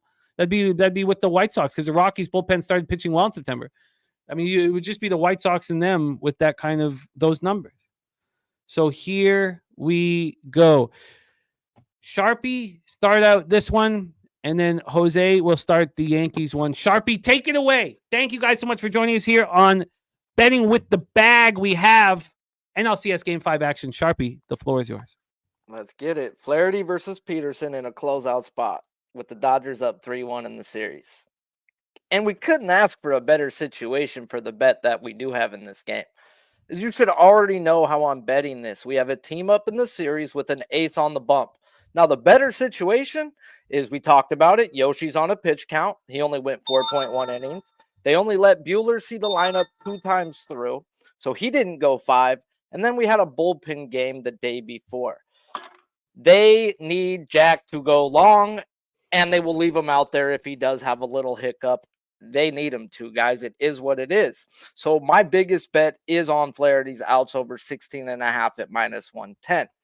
Now, let's talk his props right quick. Books do not just on a back-to-back when it comes to their props, guys. And over the last 3 seasons, I've tracked it. You go with the fucking move when it comes to strikeouts. Last week versus the Mets, or 5 days ago, it was a 5.5. It is now a 6.5 5 days later. They jumped up his outs. They kept his hits the same. You have to adjust the earned runs with the outs, guys. The books are saying Jack Flaherty's going to fucking smack. And we have him in a spot where even if he does give up a couple runs early, they are going to leave him out there for what the Dodgers have on deck. On deck, meaning if they go back home, there's going to be a fucking bullpen game in a Buehler game. That's a whole lot more bullpen. We've overtaxed our bullpen. They're going to give him a rest today. And I wanted to back the first 5. But it's like, I really don't think they let Peterson go more than 1 1/3 time through the lineup. Will they let him see Ohtani and Freeman? Probably so, because they're lefties. I think they start him this week instead of Senga. That was dumb to start Senga when it goes lefty, righty, lefty. You would think you want Peterson to see the lefties more, so maybe they're going with it that way. They're going to bring Senga in. I thought I wanted to take Peterson's earned runs over 1.5, but then it's like you're playing with fire right now. And the more and more I keep looking at it is I do think it's an under with all this money. I don't really care where the money's at. It's always just makes me feel better if I'm not where all the money's at. But the way I see the Mets coming into this game is it is win or go home. Everybody is fucking pitching today. And you're going to get Senga for an inning. You're going to get Diaz. You're going to get all their top dudes. You're going to get Peterson probably 3, maybe 4 innings. I don't think they ask him to go longer than that. So it's kind of hard for me to peg him there. So I might just go first 3 Dodgers, because I think Flaherty comes out and shoves. When I looked at him on back-to-backs, he's only had 2 this year. Both games, his strikeouts went up in the second game. When he shoved the first time, he shoved the second time. When he got hit the first time, he got hit the second time. There was only 2 back-to-backs. But in small sample size, it says when he pitched a good game, he comes back and does it again. So give me Jack Flaherty's outs over 16.5 in a fucking spot where they're going to let him go pretty much, as long as he just doesn't bring out, the oil left over from Diddy's house. They are in New York, so it might be around. So, yeah. Then, guys, we have to talk hitting props. and I'm not even a hitting prop guy, but I talked about it on your show last night, Jimmy. We got a guy who's just hotter than motherfucking dog shit right now. And when he's hot, guys, he can carry a team. And unfortunately, I seen it on the wrong team in the World Series in 2018, but he's on our team now. And he sucked donkey schlong the last 2 seasons in the playoffs. Well, Mookie Betts, hits, runs, RBIs over 1.5 at -110, guys. At the end of the day, over his last 6 games, he's had 30 at bats. He's walked 3 times. He's batting .370. He scored 8 runs, driven in 10, and he's got 5 extra base in his 10 hits. Oh, and they're going to put a lefty on the mound. I don't care about his 2 for 9. I care about when Mookie's hot. Mookie's hot. And we got a lefty where his this year and career numbers are better versus lefties. This is just let Mookie keep carrying the team. Ohtani starting to warm up. Max fucking Muncy.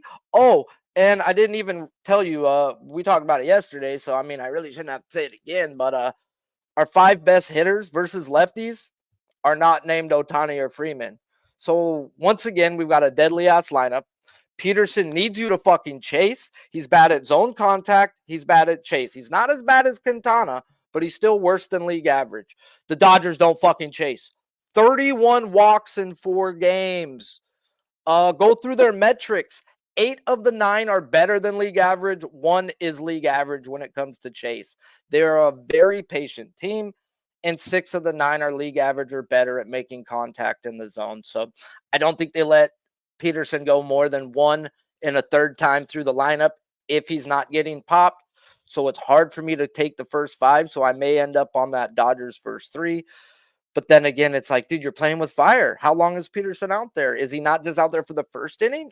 Fuck, would blow my mind if he was, but I wouldn't be surprised. So I think this is Dodgers spot. And even if it's not a Dodgers spot, they're going to make him go 6 unless he just fucking shits his pants. So yeah, give me Flaherty's outs over and give me Mookie Betts to keep being fucking Mookie Betts. And that's over 1.5 hits, runs, and RBIs at -110. Yes, sir. Wow. I love the breakdown. Flaherty over 16.5 outs at -110. Mookie Betts over 1.5 hits, runs, and RBIs at -110 for our guy Sharpie. Jose Bouquet, your feelings on NLCS Game 5?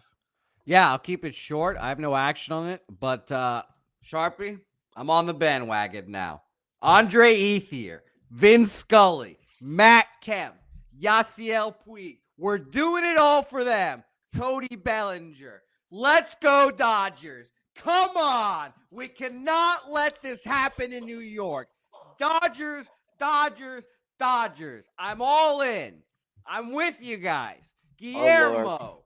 All of you. I'm in with all. Noli, I'm in. If you lose tonight, bro, you're getting hate mail from me. No. Hate That's mail. okay. You might get pictures of freaking big old baby arms. Oh, no.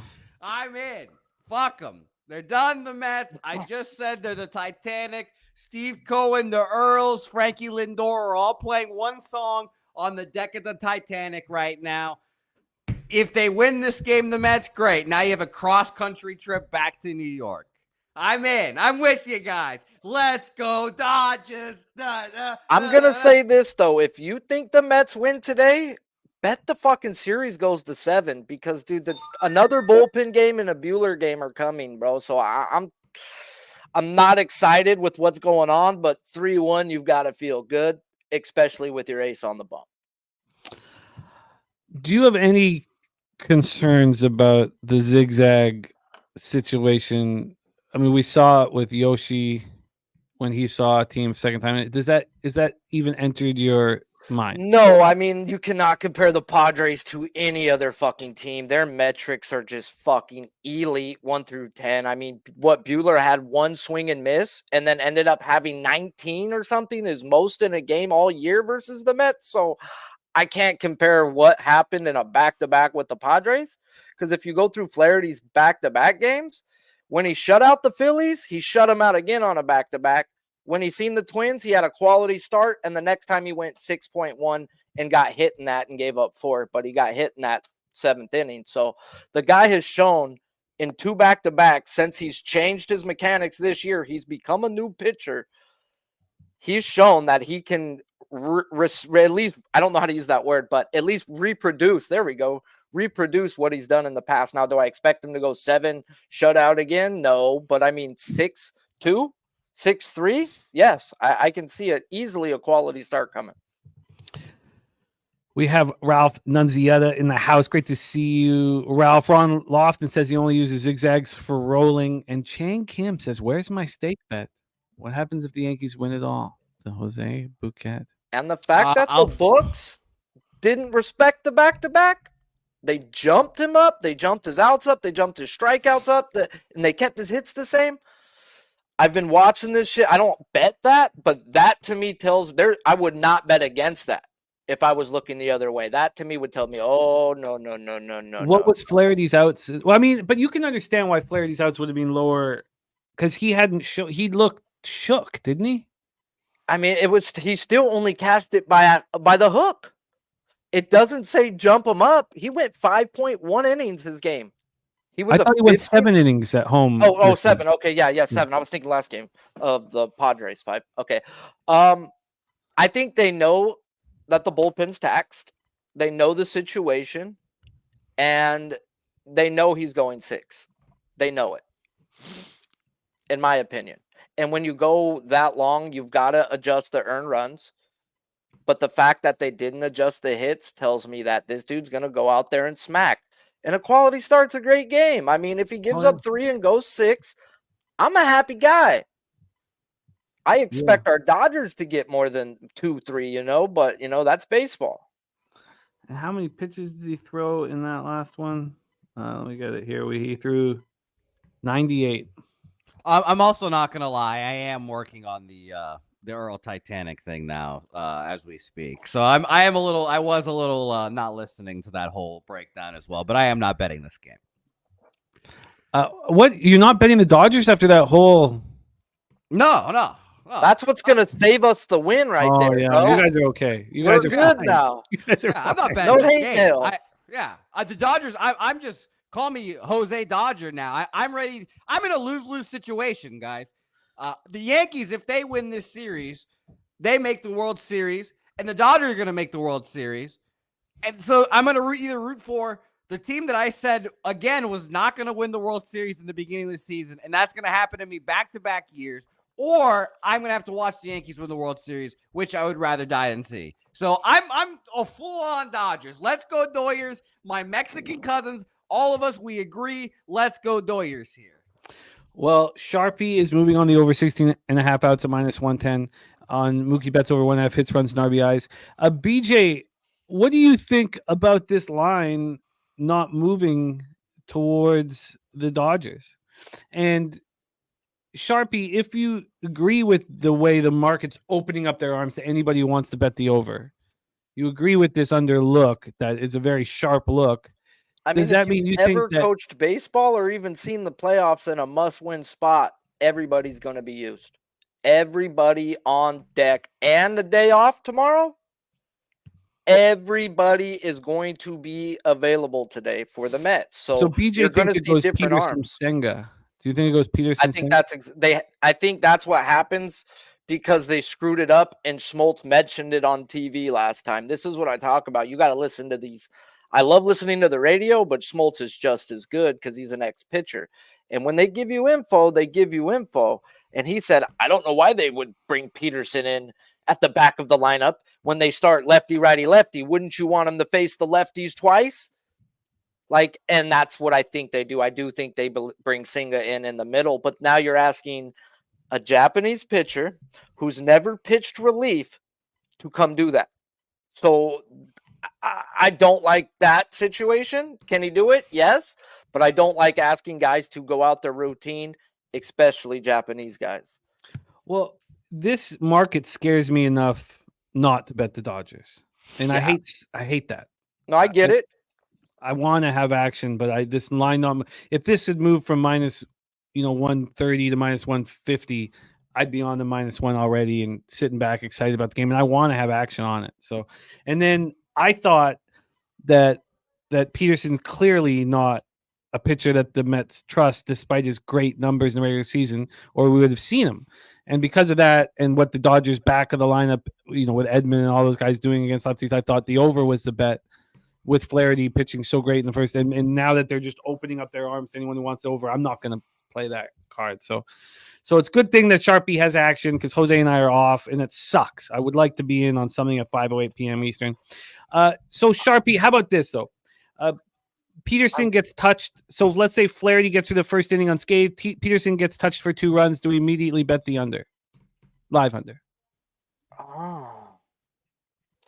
I don't see. This is where we get to. I don't expect Flaherty to be perfect. He's going to give up 2. So if he's already given up 2 and I expect another guy to give up at least 2, are we not going to get a better number at any given time? And the thing to me about betting live is, are you getting the best number that comes up? It's not about getting multiple ladders for me. It's about getting the best number. And sometimes you don't get it. Sometimes you let it go. The other day in that Cole game, I got the 9 and they pushed on it live. But I didn't take that 8.5. I waited. But another thing here, you got me off of a live under last night and saved me money. And don't we feel like as the series goes on, the bullpen becomes less effective? Like I said, I think the Dodgers bullpen has been managed elitely by Dave Roberts and them. They haven't had multiple relievers see these guys multiple times. So if Flaherty goes 6 with the lead, they're going to give it to guys. And even if they do see him, it's only their second time getting. And I would say the only one not going would be Trinan, because yesterday he came out back-to-back, first time all year, did his job. So I would expect no Trinan. I believe we didn't get Kopech yesterday. So I believe the back end is still ready to rock. If the Dodgers got the lead or a tie game, they're going to go to their better arms. If they are down, I expect some weaker guys to come in, which that can be scary. The Dodgers are going to keep their better arms for the next 2 days of baseball, I believe, if they're down in the game. And JP's saying, how many bets I cashed on the Dodgers this season when the books have made them cheaper. It's yeah. Oh, okay. All right. My guy Rez Mob in the house. He was yesterday's horse racing champ. It's all horse racing until we get past the Breeders' Cup. So we'll be racing again today. Rez Mob, our guy, $50 richer. We move on. 8:08 p.m. Eastern, the ALCS game. 4. New York leading the series 2-1 now. Yankees were excellent on the road all year, 50-31. The Guardians were excellent at home all year, 50-30. Progressive Field in Cleveland, Ohio. What a game for the Guardians last night. I love to see it. There's a guy up here, Kevin Barker, an ex-MLB. Well, he's a journeyman, played a lot in the minors, but I love listening to him. He's all year said if I got one team to bet on, it would be the Guardians. He said it all year, Guardians. And I know he was sitting back smiling, seeing them erupt in that baseball game, and seeing Ixnizil cash everything was wonderful. This total is at, let's go into the weather first. Weather in Cleveland, 56 Fahrenheit, 3.6 miles per hour, right to left. The wind's a non-issue, barely blowing, 3.6 down to 2.7. When we get to the line history here, this total opened up at 7.5 at 9:24 p.m. Within 2 hours and 19 minutes, this was an 8. And it was an 8 for a long time. This was an 8 until 9:15 this morning. And then it's come back to 7.5. And now it's juiced to the under. It's a fascinating move that I was hoping wouldn't happen, honestly. Then we have the Yankees and Luis Gil at -112. They opened up at -114. A very, very slight 2 or 3 cent move. It's 3 cents towards the Guardians, 2 cents away from the Yankees. 87% of the tickets and 88% of the cash is on the Yankees. The cappers who are on the over have to be pissed off to see this going back to 7.5. They have to be questioning things. They have to be uncomfortable. On the money line, 77% of tickets and 96% of the cash is on the Yankees, and this line is not moving towards them. Unbelievable. Let's start with Luis Gil and Gavin Williams, both making their first postseason appearances. We have not seen Gavin Williams since September 22nd. We've not seen Luis Gil since September 28th. How in the world are we supposed to expect them to be sharp? I would be with everybody, all the public on the over. Gil, 15-7, 3.50 ERA, 1.19 whip. When he first came to Toronto, they were saying this guy's not going to be in the rotation for long. The guy who said that put out a public apology about 8 weeks later, when Luis Gil was the best pitcher in baseball. And he said, look, I was wrong. It was a Toronto guy. He's like, I couldn't be more wrong. He was so streaky this year, and now he's not being used in the postseason. His last start was September 28th. He went 5 2/3, 6 hits. He allowed 6 earned runs. He allowed 4 jacks in a 9-4 loss at home versus the Pirates. On the road this year, he was fine. He was even a tiny bit better on the road than he was at home.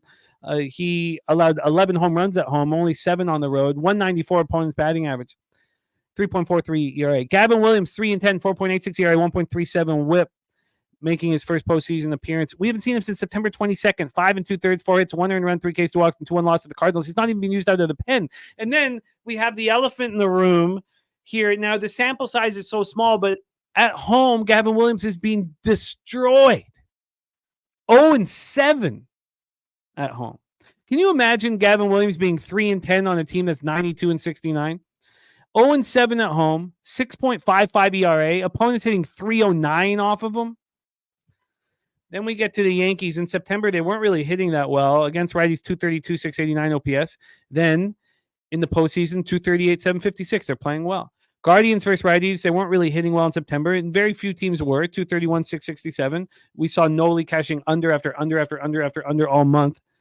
In the postseason, 230, 705, a little better. Yankees bullpen finally got touched. It was predicted by Sharpie, and it happened. 2.22 ERA, 1.09 whip. They weren't that great in September, and they finally got touched. And the Guardians bullpen, which was the best in the league in September, 1.31 ERA, 0.92 whip, getting touched. 3.38 ERA, 1.22 whip. Jose, we start with you. Yankees, Guardians. And please touch on both pitchers. Your expectation of them after we haven't seen either for so long. It's October 18th. We're almost a full month since we've seen Gavin Williams on the mound. Take it away. Yeah, it's scary to try to predict what both of these guys are going to do here. I generally lean towards both of them pitching well. I think that the rest and just being around is being around, I think, is the more beneficial part. Like, they get the rest, sure, but they're still in it mentally, I think. And then it's not like they just took their break and were, disconnected. So I kind of do expect both to still pitch well. But, I mean, that Noel home run was the most surprising home run in the postseason in quite a while. Like, just genuinely jaw-dropping. Did not expect it to happen. And, I mean, how do you bounce back from that? I do not think this Yankees team is mentally tough. I don't think Aaron Boone is a very good manager. And I think that the Cleveland Guardians come back and win this game. And we're tied at 2-2. And there's going to be a shitload of clinch buttholes in New York. And that's what I would love to see here. Maybe I'm romanticizing baseball a bit. Maybe I'm being a biased piece of shit. But all of that money on the Yankees, no line movement. I'll believe in the Guardians here. They have the Mo now. Stephen Vogt. Maybe you're a little asshole sometimes pulling your pitchers 3 pitches into the season or the game, I should say. But fuck it. I'll trust Stephen Vogt. I believe in Stephen Vogt. And I'll believe in the Cleveland Guardians and baseball magic here. So Cleveland Guardians, money line for me here. But, Jose, and before we go to Sharpie, I have to ask you this question. Sure. Here, you didn't mention it. Why didn't you mention the fact that this line's not moving and 96% of the cash is on the Yankees? Doesn't that give you a ton of confidence? It does, yeah. No, all the money on the Yankees makes me feel a lot better about this. If we went from -114, -130, I wouldn't be on the Yankees. But all this money on the Yankees, we haven't moved anything.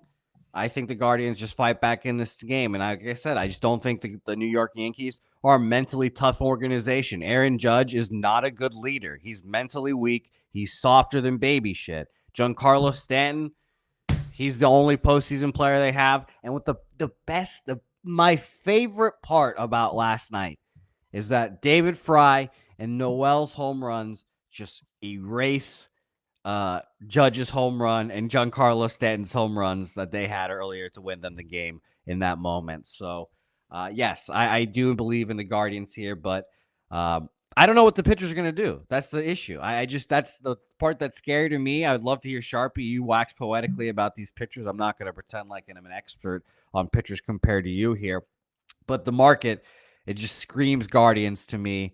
And I'm going to back the Guardians, and I'm going to laugh at a Yankees team that, again, just mentally weak, and I don't think they've got it. Mentally weak, soft. I want to join on the Guardians here and get involved. Let's hear what Sharpie has to say about these two pitchers. Take it away, Sharpie. Yankees, Guardians, ALCS Game 4. Before I get into my breakdown, I wanted to get into the monies. The monies, like you said, is all on the Dodgers, all on the Yankees. And then it gets me to thinking, okay, both those teams are the juiced ones. Okay, books only need one of them to fucking lose. And the books are happy. So I'm not really going to read too much into the money right there now. Dodgers win game 1, you might see me go bet some Cleveland Guardians fucking because the books are going to need Cleveland. And I like to be where the multi-billion-dollar corporation's at. I hear. So you're saying simple. You're saying simple. If the Dodgers take care of business and it's a Cleveland Guardians bath, then you're going to bet the Guardians. Yeah, then it's a Cleveland bet, no problem for me. If the Mets take care of business and the books are rich, you're going to stay off? I'm going to give you my breakdown. I probably won't bet it because I do lean the over, and I'm not an over better in the playoffs. So let's talk about it. Gavin and Heel, both guys, like Jimmy said, haven't started a game since the end of the season, with Williams' last start coming back on September the 22nd. So I go check, see what they've been doing. Williams threw a couple bullpens and a live pin, where Hill threw bullpens in a sim game on Sunday where he went 4 innings.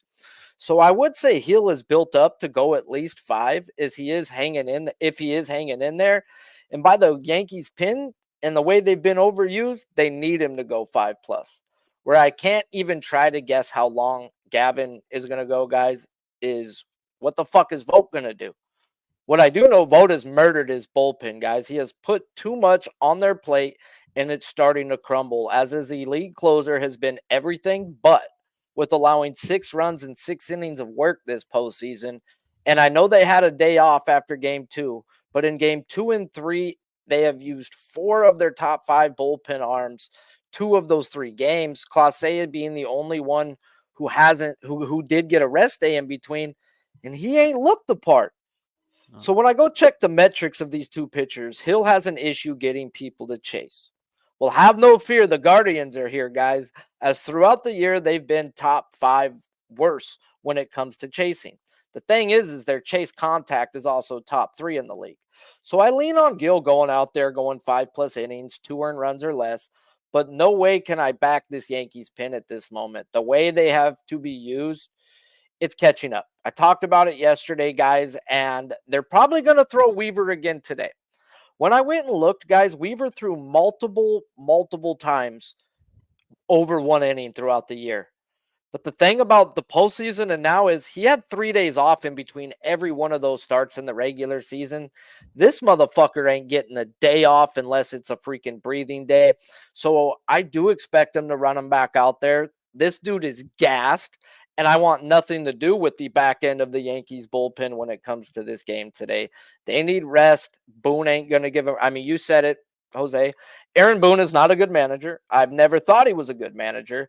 And Stephen Vogt is a fucking wild card. Does he let Gavin go? Does he not let Gavin has an issue walking people at times. When I watched these guys' interview, they both talked. We've got a guy in Gavin where it looked like he was not excited. He was not pumped up.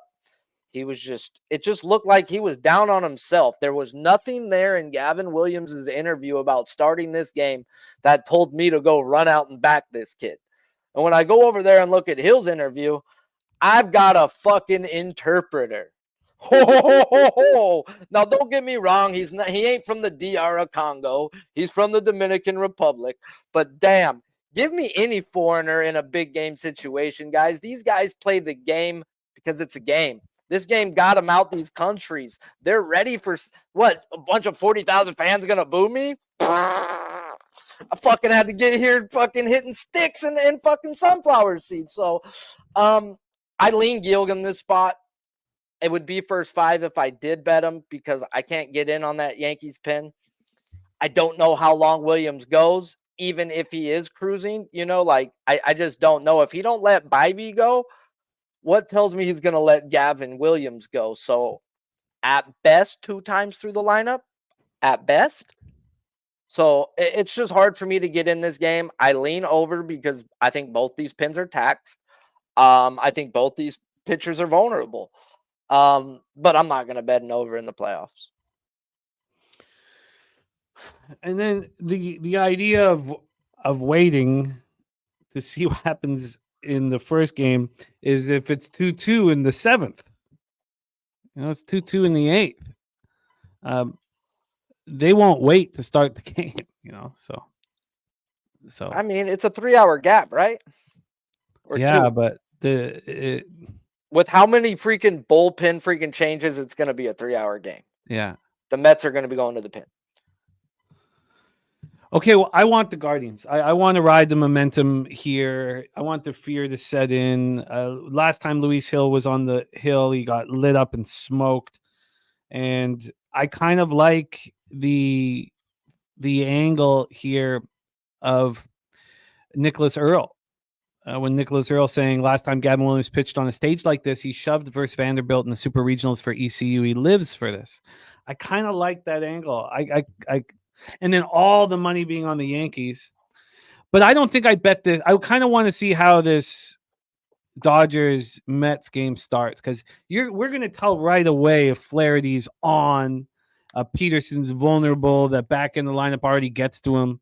Then we'll kind of know how to make moves. So I don't know if they let Peterson go more than 1, and I don't think they let him go more than 4. I agree. They don't go. He doesn't go more than 4. I agree. It's a great breakdown. So at this point, Jose, what line did you get on the Guardians? Let me tell you right now here, I got plus 103. Jose on the Guardians at plus 103. And I plan on moving on that as well. But I'm going to let this market marinate a little longer. And I kind of want to see how the first game opens up. And, so that's going to be my plan. Tim Montana BX says, don't fade the Yanks. Tim, you have great company. 77% of the tickets, 96% of the cash agrees with you. But I will fade the Yankees if the Dodgers are in business early. I will fade the Yankees.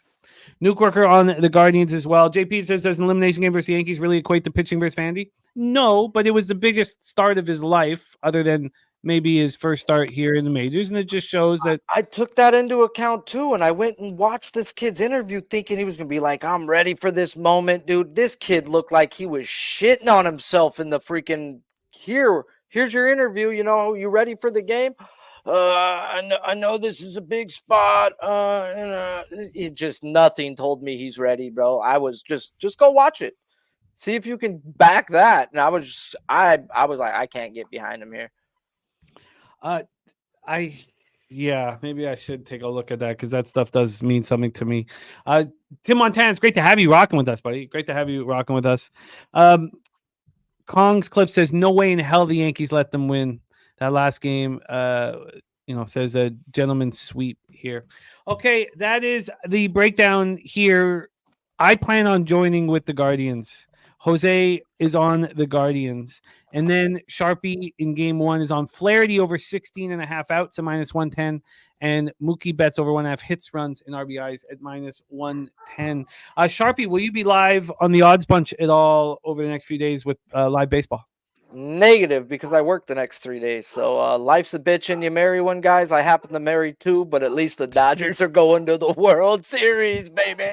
There he is, our guy Sharpie. We gotta play the Earls off here. I finally finished. Let's okay. take. And this isn't going to cause any trademark issues? Who knows? We're rolling the dice today, Jimmy. Bernie Kosar fucking feels good today.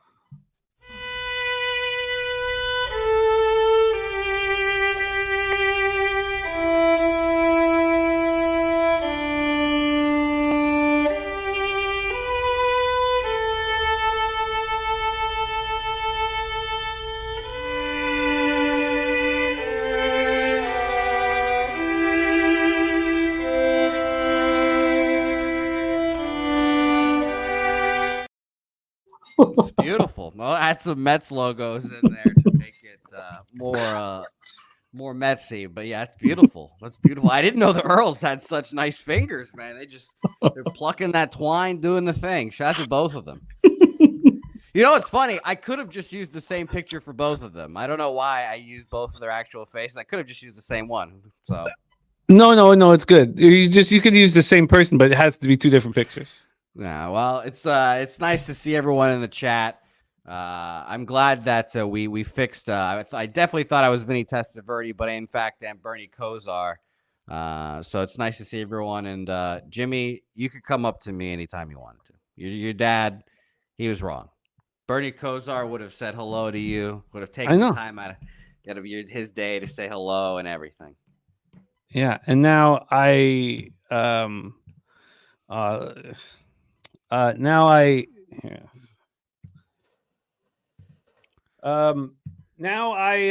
I just had to ditch somebody there in our chat. Yes, now I since then I've never gone up to anybody famous ever in my life, and I don't care about anyone. He beat that out of me. So all right, well, we'll good luck to everyone in the chat. Wine, good luck to you, my guy. We'll be on Cab's college football show tomorrow morning, tailgate, and of course the live stream tomorrow morning as well. It's going to be a whole lot of fun. I believe I have this. I made the thumb, but I already forgot who it is. We're going to see tomorrow. It is Miami Louisville, and that is my favorite word that Kong's Clips pronounces. By the way, it's not Louisville, it's Louisville. So shout out to Kong's Clips. Shout out to Miami. Maybe I'll come back as Bernie Kosar on Saturday. That'd be great. Because I'll be watching my alma mater, But shout out to Louisville. Shout out to you guys, and good luck, everyone. There he is, Bernie Kosar, bringing back horrible memories of my youth. It is time to move into college football, and we have just the capper for the job. Currently hitting over 60% on our show. That is extremely impressive. 29 and 19, 60.4% plus 7.85 units. ROI plus 16.35%. Average line minus 112. Please welcome our friend, Los Angeles, California, in the house. Please welcome Mr. Wine Time Sports. Wine Time, what's good, man? How are you? Jimmy, my guy, good to be here with you, man, on another Friday, man. Always blessed to be here with you, man. That was a good time too. I'm looking forward to the games today, though, man. Like you said yesterday, we've got 4 really good games today on the card. I've got 2 plays already posted on X earlier in the week on one specific game. A couple of these games I'm seriously consider moving on after we cap these games, Jim. I've got breakdowns on all these games. So yeah, let's get right to it, my guy. Let's get to it. We start at 7 p.m. Eastern. We have the Florida State Seminoles. What a disappointing campaign for the Seminoles. 1-5, 1-4 in the ACC. At the Duke Blue Devils, 5-1, 1-1 in the ACC. We're at Wallace Wade Stadium in Durham, North Carolina. A little chilly, 51 Fahrenheit, clear, 2-mile-per-hour wind. So no wind whatsoever. And Big Ragu has gone full circle. He's gone full circle here with his Knowles. Nonplussed, he is. He is nonplussed with. Yes. What happened, man? You got me a Florida State hat. I wear it with pride. I should be wearing it right now. I haven't pulled it out in a while. Let's roll. Let's get into the line history and the situation. This game pops off at 7 p.m. Eastern this evening, and we have Florida State. The loss at SMU was horrific, 42-16. Thought maybe there might be some momentum after that win at home over Cal. I know they only put 14 points to win, but there was no momentum. Then they lose to Clemson, 29-13, and go into their bye week. Now, Duke also went into their bye week. They were 16.5-point dogs, and they lost by 16. So they did cover for some gamblers, depending on when you got in on that line. Then we have Duke coming off their first loss of the season, perfectly predicted by our guy, DC Capper. He implored me to bet Georgia Tech. This was the weekend I was at the casino. I waited too long I finally got in, and I got the 10 instead of the 9.5 that he'd implored us to get. So it was ugly for me. But Georgia Tech put up 412 yards. They were in control. They had the ball for 39 minutes and 27 seconds. But this was a 14-10 lead for Duke going into the fourth quarter until Georgia Tech kind of took over. Let's get into the line history and the cash flow, and then have Wine Time deliver for us. So let's go with the line history here for this one. Sorry, just give me 1 second. And here we go. I'll have all this set up for the rest of the games better. We are using Pinnacle line moves. Come on. Waiting for this to arrive. Good. Here we go. We have Duke right now at -3 at -103. -3 at -103. They opened up at -3 at -111. Now, when this opened up -3 at -111 for Duke, within 15 minutes, there was a half-point move towards them. And then it came right back. And then 5 hours later, it not only went to 3.5, but it went to 4. This was at -4 for a while. So it's a big move back to Florida State at 3. And if you're talking about the very opening line, which I don't think we should focus on, I think we should focus on that 4, honestly. But from the very opening line, there's only been a 4-cent move towards Florida State. But that's a pretty legitimate move back to the Seminoles. When we get to the total in this one, we have a 42.5. It's -109 to the under. This opened up at 42.5, and it went down to 41.5 this morning. It's come back up to 42.5. So we have no movement on the total. We get to the cash flow in this one. We have on the spread 74% of the tickets and 79% of the cash on Duke. 74 and 79. On the total, we have 85% of tickets and 88% cash on the over. Well, the market tells me that the Seminoles are live in this one. Do the X's and O's. Wine Time. Take it away. Seminoles, Blue Devils in Durham, North Carolina. Yeah, Jim, a game I'm really looking forward to today. You know, this is the ESPN2 game. This is the game that's going to be on the big screen up until this game's over. First of all, shout out to my guys in the chat. Shout out to my Seminole fans, you know, in their Big Ragu, Dutch Boy Fresh, my guys out there. This one's for you guys. Shout out to everyone in the chat, man. Yeah, guys, I've got a really good read on this Florida State team all season. I'm 4-0 while backing their games, whether on them, against them, or on a total. First 2 weeks, I faded them. I was on them in that win against Cal. Been on and under in them as well. Guys, this is a clear-cut Florida State spot, if you ask me. You know, with that being said, Duke 5-1, very fraudulent 5-1 record. One of the weaker schedules, not only ACC but in the country. Look who they've beaten over the last couple weeks. It's no one impressive. Most impressive win is either Northwestern or North Carolina, and I don't know if either of those teams are making it to a bowl this season. You look at Georgia Tech, man. They lost by 10 in that game. That was their first loss. Georgia Tech ran the ball at will against them. Look at Florida State on the other hand, man. Mike Norvell, you know, sitting here at 1-5. You know, DJU got surgery on the finger, hand, whatever it was. He's out for the year. They've got a guy named Brock Glenn at the helm. He's the one that started the game for him last year as a freshman. He's a true sophomore. He knows his offense pretty well.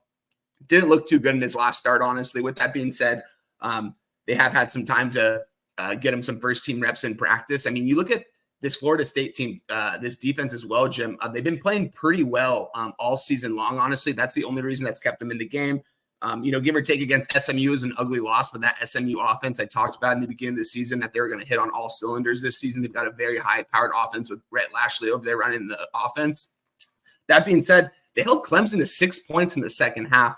Very impressive. I like where this Florida State defense is. And I think Brock Glenn, man, getting a couple extra reps in practice these last couple weeks, coming off the bye week and getting that start, knowing that this is his job the rest of the season, he's going to want to prove something out there. You know, it was a similar line against I believe it was the Cal game when Florida State was a +3 at home. You know, this is on the road at Duke. You know, Duke's having a good season. Shout out to Manny Diaz. He does have that program heading in the right direction right now. Give or take, it's against some weaker competition, but a 5-1 record as his first season as the head coach, and starting to quarterback like Malik Murphy, who's not very good. He was a transfer from Texas, but very minimal at the quarterback position at what he can do for you. He's got some good speed, and he can throw downfield at times, but he's also very inaccurate and makes some very questionable decisions. But yeah, with that being said, guys, I'm on a Florida State. You know, my guy Moose, he hit me up. I believe it was on Tuesday. So I gave out the under, guys. I'm on the under in this spot. This doesn't hit 40. This doesn't hit 38. I'm on the under 42.5, -110. You can still find that at any line. That's the bet I want to tell you guys to take in this spot because I truly believe that this is going to fly under the total. And then I'm on Florida State. Moose hit me up on Wednesday, I believe, and he's like, Weinstein, call me crazy if you think Florida State wins this game. And I was like, I don't think you're crazy, man. I think you're onto something here, because I've been looking at that game the last couple of weeks or the last couple of days, and something has me leaning towards the Florida State Seminole side. And after capping it, looking over, and I was just like, you know what? If I can get a plus 3.5 at minus 120, which I got, I can get it. I got the hook. So I did pay a little bit of juice. I bought up. It was a 3 when I got it, but I bought up a little bit because I want that hook. They could lose this game by 3, but I think Florida State can get these guys outright, honestly, guys. Coming off the bye, I touched on it. And this quarterback, this is his team the rest of the season. Mike Norvell's giving him the keys to the offense. And their defense is legit. Like, I actually do, I know it's kind of crazy to hear, but I actually do like this Florida State defense. I talked about it in the beginning of the season. I like their corners, and I think they're going to I'm not going to say they're going to get better as the season goes on. I'm not saying they're going to make a bowl game, but I think that this is a spot for Florida State that they can go out and win this game outright against a Duke team that hasn't faced anyone. It's crazy to say this might be one of the better opponents they face. I mean, Northwestern is, they're a stinker over there. And then you look at North Carolina without that, they lost their starting quarterback in the beginning of the season. So this team's faced no one. Give me Florida State plus 3.5 minus 120 and the under 42.5. This sails under the total, guys. You prefer the under 42.5 than the Duke team total under 22.5 or 23.5? Jim, team totals for me, I've kind of shied away from a little bit this year. I'm not going to lie. I haven't been, you said it's a 22.5 right now? 22.5 at 365, minus 115 each way. There's no way Duke scores 20 points in this game, honestly. I mean, look at what they did against Northwestern. I mean, Northwestern does have a decent defense. They were able to put up 26. I believe that was the game they went into overtime, though, that we were on the under in that spot. They barely beat the UConn team that, is heading in the right direction right now, being 4-2, but they barely beat those guys. They play MTSU, a nobody's school. They barely get by North Carolina, barely. And Manny Diaz, he's got this defense is legit, guys, over there at Duke. Manny Diaz, he's a defensive kind of guy. He can bring the town over there. I really think he needs to get a better offensive coordinator over there and recruit some better talent over there. And Duke might have something built these next couple of years. I do like Manny Diaz. I like him more as a coordinator, though, rather than a head coach. But with that being said, he knows how to run a defense very well, and we've seen him do that this year. So is Florida State going to be able to put up 22? That's the big question. I look at it as this more of like a 17-14, 17-13 type of ball game. Maybe 20-17, if we're pushing it. But I don't even think that gets there, honestly, guys. I love the breakdown. Yeah, DC, it was, it was my birthday. I was rushing, and look, it cost me. But, what can I say, man? all I can do is just be honest with you guys about what happens in my actions. So I'd like to do DC. I bet it right away at the 9.5. We cashed together, but I just I'm fucking. It was my fucking birthday, man. We immediately drove to a casino and started drinking. It was a mistake and it cost me money. I love your looks here. I love your looks. The under 42.5, Florida State plus 3.5. That 3.5 is getting more expensive as we. I'm only finding at minus 135 at my books now, which is really crazy because we're at a 3 right now. Why is it so juiced to the 3 and a hook? I think that's telling us something. Maybe I don't know. I think that tells us something though. It's only going up on the hook. So, what's the line on the 3 right now at most places? Jim, is it a minus 110 still? It's a minus 110, at 365. Over at Pinnacle, it's juiced to Florida State minus 109. If you want Duke minus 3, it's a no vig minus 103 situation. These are the type of spots in college football that appeal to me. You have a 1-5 team. So many people see the record and think, oh, it's a smash and grab. How could they be giving me Duke at this price? It was the same thing against the Cal team. Cal was, I think, undefeated going into that game. Cal was playing good ball. And FSU was looking for their first win. This is a spot I think they can win, guys. I wasn't high on Florida State by any means going into the season, but I mean, this tells us something. A 5-1. You said it, 5-1 against 1-5, only laying a minus 3 right now. On the road, you need to know. Yeah, on the road. Telling us everything we need to know. This is a great breakdown. This gives me the action I want. I need a little more action tonight. So this 7 p.m. is I love what you're doing. Now I will decide whether it's the under 42.5 or the Duke team total under. It's just one last question on that. Great to see Deacon Mike in the house. It is nice to hear from you every once in a while to know that you haven't taken that dirt nap that you talk so often about. So it's great to see you, man. So one thing is Billy Friedrich saying this Florida State team hasn't scored 20 points all year. Is that why you like just having the full game under rather than focusing on Duke? 100%. And, Brock Glenn, I mean, I do think he knows this offense a little bit better, that he's gotten the first team reps in practice. He's probably got the confidence from his teammates. I mean, I'm guessing at least.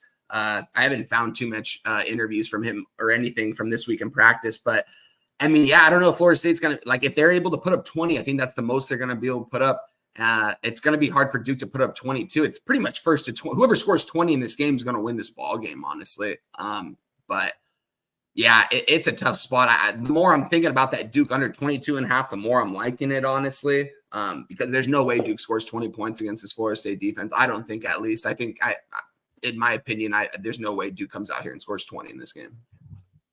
If my unit size in college football is $200. If you see that I tweet out 3 bets here, I'm gonna cut it down to 150. I don't want 600 on this game. I'd be much more comfortable with 450. So that's just, if you see it tweeted out with all 3 spots, just know I got 25% off the unit size. I love it. Wine time locked in under 42.5 minus 110, and Florida State plus 3.5 at minus 120. We move on.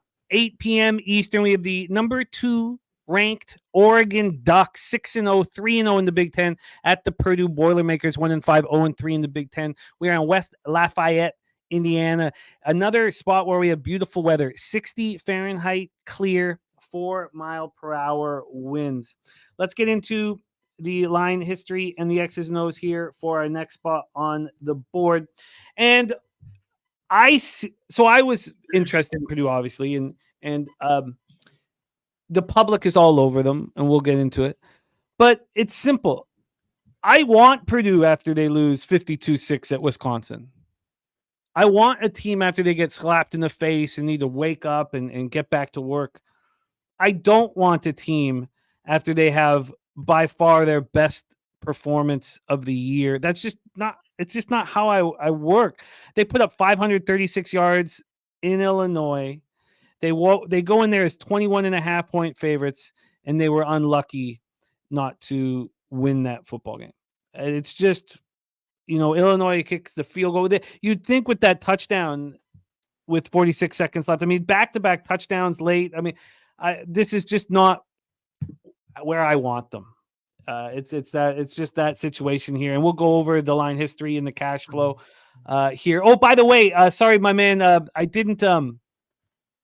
BJ asked a question, I believe, about the line movement that I got caught up and didn't answer in the last game. So we'll touch on that one more time here. But that line movement in the Florida State Duke game, opening up at 3 at minus 105, plus 3 at minus 105, moving to 4, and then coming back to 3 now at minus 109, juiced towards Florida State. Here, though, we have Purdue plus 29.5 at minus 101. I think that's very telling, too. Look, I don't want either of these teams after what we just saw last week. Oregon wins at home over Ohio State 32-31. They're now ranked 2nd in the league. I mean, of course, you could sit there and go, I think this is a flat spot for Oregon. I think it's completely legitimate. But I just don't want Purdue in this situation either, and that and wager detective saying 29 too much. I get that.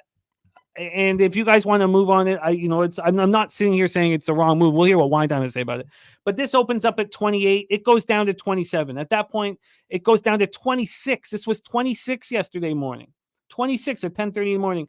Now it's up to 28.5, then 29.5. Wow. I mean, are you saying that the public is coming in now? Because if you are, that's completely a legitimate thing. If you're saying, look, I just think that there's dumb public money that's come in, and we'll talk about the cash flow on Oregon. This total is at 60.5. It opened up at 58.5.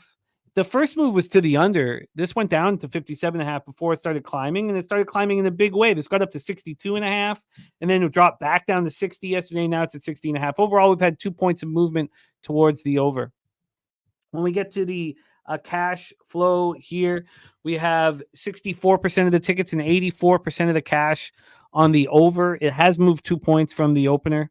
And then we have on the spread here, we have 54% of the tickets and 54% of the cash on Purdue. So there was a lot more on Purdue. And that's why, cash is becoming in on Oregon and the line is moving. This is just a tricky spot where I don't want either in this situation. Take it away for us, wine time. Oregon Ducks, Purdue Boilermakers, 8 p.m. Eastern this evening. Yeah, guys, shout out to the Oregon Ducks. I was on the complete other side last week, guys. It came out here on the show last week with Jose. Gave a breakdown on Ohio State, why I thought they were the clear-cut better team. When Saturday came, man, I was talking to Dabby Cab, I was talking to Moose Saturday morning before we go live, and I was like, guys, there's one game I'm worried about. It's Ohio State. Like, this market, man, like, this isn't where I want to be in this spot, especially being at Oregon at home.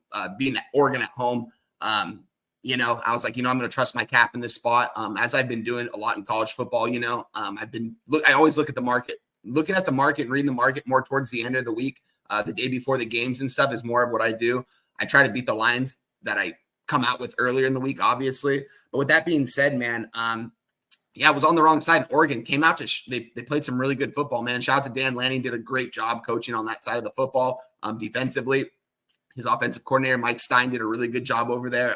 Dylan Gabriel was able to get out of the pocket against a lot of those defensive linemen, one of the better defensive lines in the nation. He had a good game through. He torched that secondary, man. Shout out to Dylan Gabriel, man. He proved me wrong. I had a lot of bad things to say about him last week, but this week, only good things, man. And this Oregon team is heading in the right direction. This Oregon team, by the end of the season, is going to be 12-0. Their schedule isn't too tough the remaining of this season. It starts here against Purdue, man. Probably the worst team in the Big Ten, man. But you know what? What did Purdue last week? They came in again. They came in against a game against Illinois, win it overtime against them. They started a new quarterback, a guy who goes by the name of Ryan Brown, 6'4", 220. They changed the offensive coordinator. Someone else was calling the play calls. I'm not super familiar with the offensive coordinator over there, what his name is, but they made a change there. Ryan Brown came in. He ran for over 100 on the ground, threw for over 200 in the air, playing some electric football against a very good Illinois team. If we're being quite honest here, I was very impressed. Purdue had every chance to win that game outright. They lost 50-49 in a shootout in overtime. Shout out to them over there at Purdue. Shout out to these coaches too. These two are two of the younger coaches in all of college football here.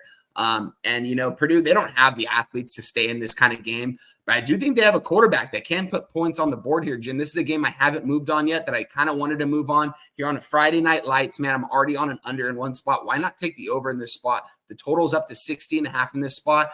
If Purdue can score 49, give or take, they did go into overtime, but this quarterback he made some electric plays, plays that the other quarterback wasn't making, and an Illinois defense that I'm actually kind of high on this year. They held Penn State to 21 points, and Penn State didn't score the 2 touchdowns until the fourth quarter. So that's a good defense over that Illinois. You look at Oregon, man, I do think they have the bodies out there to just outman this Purdue team if they want. They can go out there and beat these guys 60-0 if Lanning wants to put his foot on the gas pedal. I'm not sure if he's going to want to do that. We've seen what he's done against these bigger spreads. We saw what he did against UCLA. He took the foot off the gas against a lot of these teams. Really wanted to save all of his tricks for that Ohio State game. With that being said, this isn't a game Dan Lanning isn't going to let go under the radar by any means. He's not going to go in here and lose this game. I'm not sure if he can cover a 30-point spread in this, but I think both these teams could well hit over the total of 60. I think if Purdue, if they can start out coming out firing, get a touchdown maybe in the first quarter, score again in the second quarter, I see no reason why this game can't fly over, because I think Oregon could easily get 40 in this spot. And I think Purdue can get maybe 20-23 in this spot. And we're looking at most likely a Purdue cover, or Oregon goes out there, and they clamp down on defense, and because they have the guys to do it. They have a good defensive line. They've got a good offensive line that's protecting Gabriel back there, and they've got one of the better running backs in Jordan James, the guy that backed up Bucky Irving, who's in the NFL right now. This guy's been playing some big-time football. He's not afraid to get hit. He's going after these linebackers when he has the ball in his hand, man. He wants them to tackle him. He's not afraid to get tackled. Watch out for him in this game. And, look out for this wide receiver, Evan Stewart, who came alive last week against a very good Ohio State secondary. His name's Evan Stewart. He had 100 yards. He had a touchdown in the air. This kid's a really good athlete. I don't know what took them so long to get this guy involved. They've been using Tez Johnson so much, and give or take, Tez Johnson's an NFL receiver. Don't get me wrong, but you got to spread the ball around, especially in these bigger games against the bigger teams. You can't just get it to your number one guy. You got to get other guys involved. And that's what they did. Man, this Oregon team's going to be firing the rest of the year, Jim. But With that being said, I could only lean towards an over in this spot, an over 60.5. In which a game I think Oregon should be able to get 40 and Purdue should be able to get at least 20 here on the board. I mean, they put up 49 against Illinois, and that quarterback looked good. Maybe he gets off for a couple big plays here in the first half, and this game gets over. But nothing for me in this spot, but I'm leaning towards the over. It's a great breakdown. I'm not interested. Now, this late move towards Oregon, I feel like I can explain a little bit with obviously the public moving on them, but I think that a very interesting point made by Big Ragu, such a legend, a vet in the game, says this is a breather game for Oregon, not a trap, which is a really interesting way of looking at it.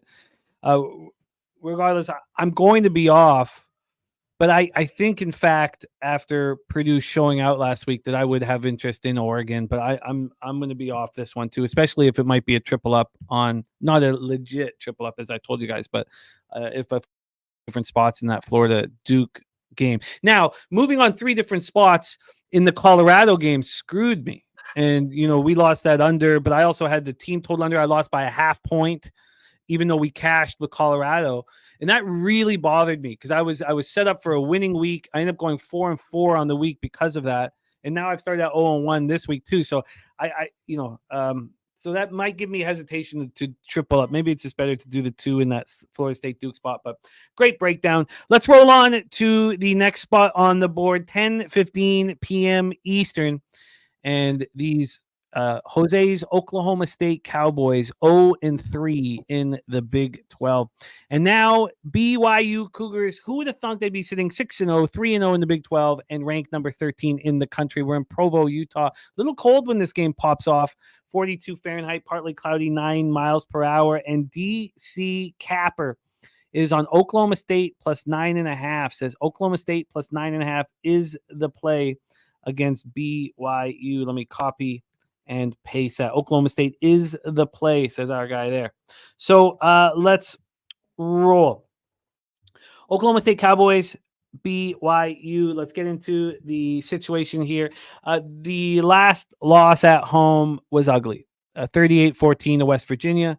And then they go into their bye week. So they have a big rest advantage here. How are they going to come out of their bye week after losses at home to Utah, which was close, and then getting beaten up at Kansas State 42-20, and then losing by 24 points at home to West Virginia? Just a horrific performance.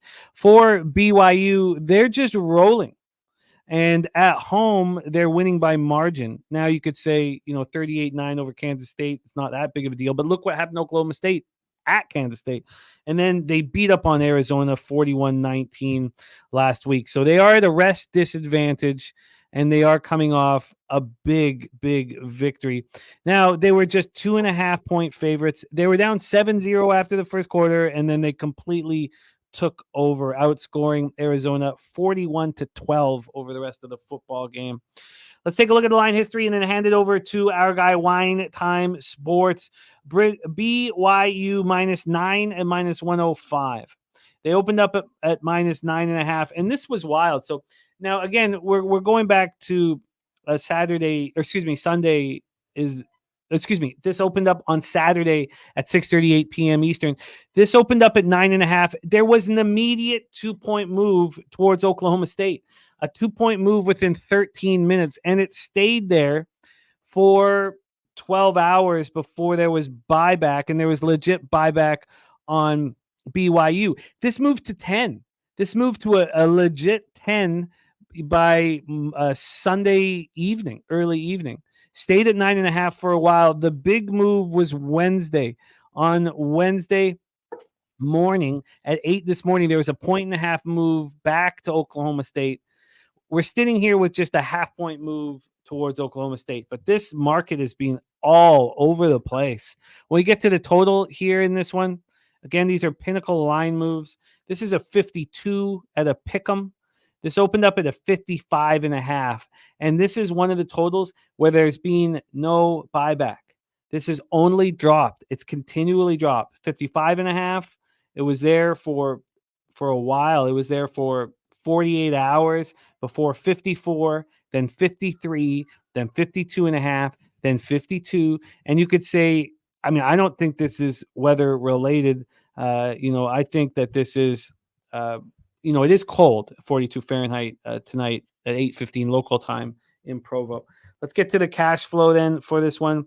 We have 34% of the tickets and 28% of the cash in Oklahoma State. A half point move towards them with the rest advantage. 22% of tickets, just 22% of tickets on the under, and this is moving constantly with no buyback, and 40% of the cash on that under. Take it away. Wine time, game 3 of our 4-game slate. Cowboys, Cougars in Provo, Utah.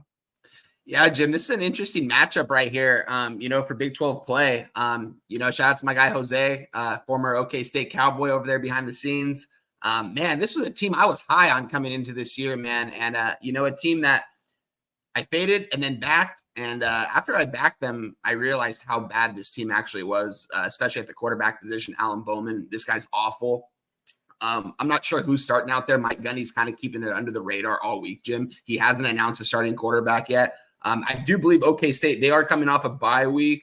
No, they are coming off a bye week. Yeah, their last loss was to West Virginia at home, and just a blowout game, man.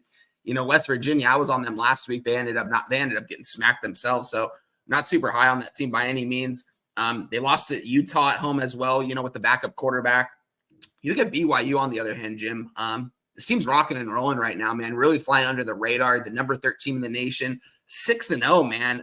This team's playing really good ball, and starts with their quarterback, Jake Retzloff. Was 0-5 last year as their starting quarterback. Comes in this year. He's playing turnover-free football pretty much for the most point. He's keeping the ball out of harm's way. He's getting the ball to his playmakers. They're running the ball really well. And I'm very impressed by this defense that BYU is bringing. I mean, they give up only 19 points to his Arizona team in a game that they were pretty much blowing them out in the whole entire game. They hold Kansas State, a team that's we've talked about all season that's been very inconsistent week in and week out. And it was one of those, inconsistent weeks for Kansas State maybe, but still they put their foot on the gas 38-9. That's a big win for BYU. And we know the fans are going to show out for this. They beat SMU too, 8 by 3 points. This is a very impressive BYU team, guys. The fans are going to be out here rocking and rolling for this one. You can guarantee that. My problem is with this season with OK State. I talked about it with Big Boss the other day.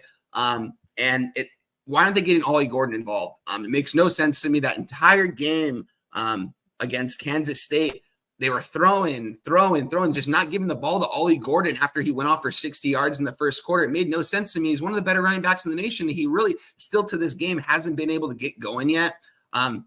With that being said, OK State running the ball at a 38% rate, guys, with one of the coming to this season, he was the number one number one running back in the nation coming into this year. Everyone was very high on him. People were saying he was Heisman, and now it's the guy over there from Boise State. But, run the ball at a 38% rate, that's 130th in the nation, guys. That's one of the worst. They don't run the ball, and they've got a really bad quarterback in Alan Bowman that's continuously turning the ball over. He drives downfield and he just throws interceptions. It doesn't make a lot of sense to me with this play calling over there. That being said, man, this BYU defense, 50% completion rate to opposing quarterbacks.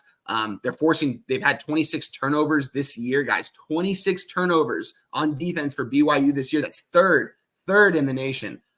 These guys are playing lights out over there. How's this game not sail under this total? This is the game that I wasn't on, that I want to be on. I want to be on the under in this spot. I wish I would have got in at the opener at 54.5. When it originally opened up, it's down to a 52.5. Like, how can we not take this under, guys? I mean, OK State, I don't know how they're really going to get the ball in the end zone, especially if they go down early. They're going to be forced to throw. And if they're forced to throw, there's going to be turnovers. We saw what Bowman does when he's forced to throw, and that's throw interceptions. Unless they're going to make a change at quarterback, and this team is run completely different, which very well could. I mean, they've had a bye week to kind of look things over. Mike Gundy, really good coach, one of the better coaches in all of college football. I mean, he's been with this program 20 plus years. I mean, it's crazy what he's doing over there. And he never has a good quarterback, but yet they always still somehow get by. But I think this spread 9.5, man, maybe BYU blows these guys out and OK State's not able to ever really get into the end zone in this game. Maybe we look at a team total under for OK State team as well, but I'm really looking at this under 52.5, Jim, in a game that I don't think touches 45. I mean, does this game touch 40? Most likely. 45, I don't know. And if we can get a 52.5 here, by all means, I could get on all that. And we're looking at the market, man. I mean, 22% of bets 40% of money. I mean, very contrarian. Everything's leaning towards our way in this spot. The lines came down from 54.5, as I already mentioned. Why don't we take the under in this spot? The only reason why we don't take the under it, the only thing I would debate with you is that it opened up at 54.5 at Pinnacle. It opened up at 56 at Bet Online. It opened up at 50, 7.5 or 58? That's 58.5 at Circa. Wow. Damn. So that's a lot of droppage right there. So now those are spots with limits. You can't go down. You couldn't have bet 10K or 5K on those spots, but still, that's uncomfortable. Yeah. So that's the only reason why maybe we're late to the party here. That might be what it is. Honestly, it has been 52.5 for a while. So it's like, yeah, I mean, if they're not going to lower this anymore, maybe this is where the number should have been originally. Maybe it hits 52, 53. See, I'm glad you kind of broke that down to me because I needed to kind of talk that out with someone as I was really leaning towards this under and I was beating myself up. I'm like, why didn't I get 54.5 a couple days ago? Why didn't I get that in? But here we are at 52.5, and maybe this is where the number needs to be. Yeah, it's tough. I guess I'm going to have to stay off of the spot, unfortunately. But sorry, my son is you're good. Yelling out there. That's. No, but yeah, this is definitely a tough spot. And I mean, if OK State can come out here, if they somehow get this win here, man, this team could completely turn it around. I'm not sure who they're going to start at quarterback. There's a lot of question marks there. But like I mentioned, I mean, they've never had a starting quarterback over there. I mean, his son was starting for them last year, and they still won 10 games somehow. When Gundy starts hitting, he starts hitting. And, coming off that loss to Utah, I kind of thought he was going to be angry going into that game against Kansas State. And, by halftime, they're getting blown out. But I was still thinking to myself, I'm like, okay, like they're not out of this game yet. But they really beat themselves in that matchup with the turnovers with Alan Bowman. He was just forcing the ball too downfield. It was just so many mistake after mistake. But this team very well could turn around. I mean, like I said, Mike Gundy, one of the better coaches in college football. Coming off the bye, though, wouldn't you like Gundy to be focusing solely on how are we going to defend against BYU? And unfortunately, he's been probably spending 2 weeks going, okay, what are we going to do at quarterback? How are we going to do it with offense? And that kind of also kind of leads me away from it. Just doesn't make me comfortable here. J-Dub saying Bowman is the third string quarterback now. So obviously he was just figuring out the offense the whole time on the break. So yeah, I'm comfortable. I'm comfortable staying off, especially if we're hammering the Florida State Duke game as hard as we are. So, yes, sir. So do we move on to Fresno State, Nevada? Let's move on. Yeah, let's do it. Final game here on the college football card this evening. We have Billy Brisbane joining us next for WNBA Finals Game 4 at the Target Center in Minneapolis, Minnesota. 10:30 p.m. We have the Fresno State Bulldogs, 3-3, 1-1 in the Mountain West at the Nevada Wolfpack, 3-4, 0-1 in the Mountain West. We're at Mackay Stadium in Reno, Nevada. 55 Fahrenheit clear, 3 miles per hour. Take a look at the line history and the situation here. Fresno State off back-to-back losses. We were all over UNLV in that spot. It was a tough spot for Fresno State, and they got destroyed 59-14. We had Malik Williams stake his claim as the starting quarterback for UNLV. It was a bad spot. And then they came back and lose 25-17 at home to the Cougars. That's not so bad. They were 3.5 point dogs, and it was, there was the pick six that they were up 17-16 before the pick six late. And you can kind of figure out how to make excuses for that game. And that was off of the bye week. Here we have Nevada coming off a big 42-37 win at home over Oregon State. They were 2.5 point dogs against Oregon State. They came through in the fourth quarter and took care of business.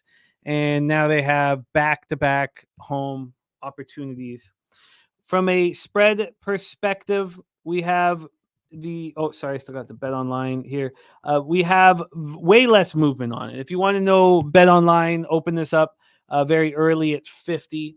And then 6 hours later, Pinnacle came in and opened this up at 51.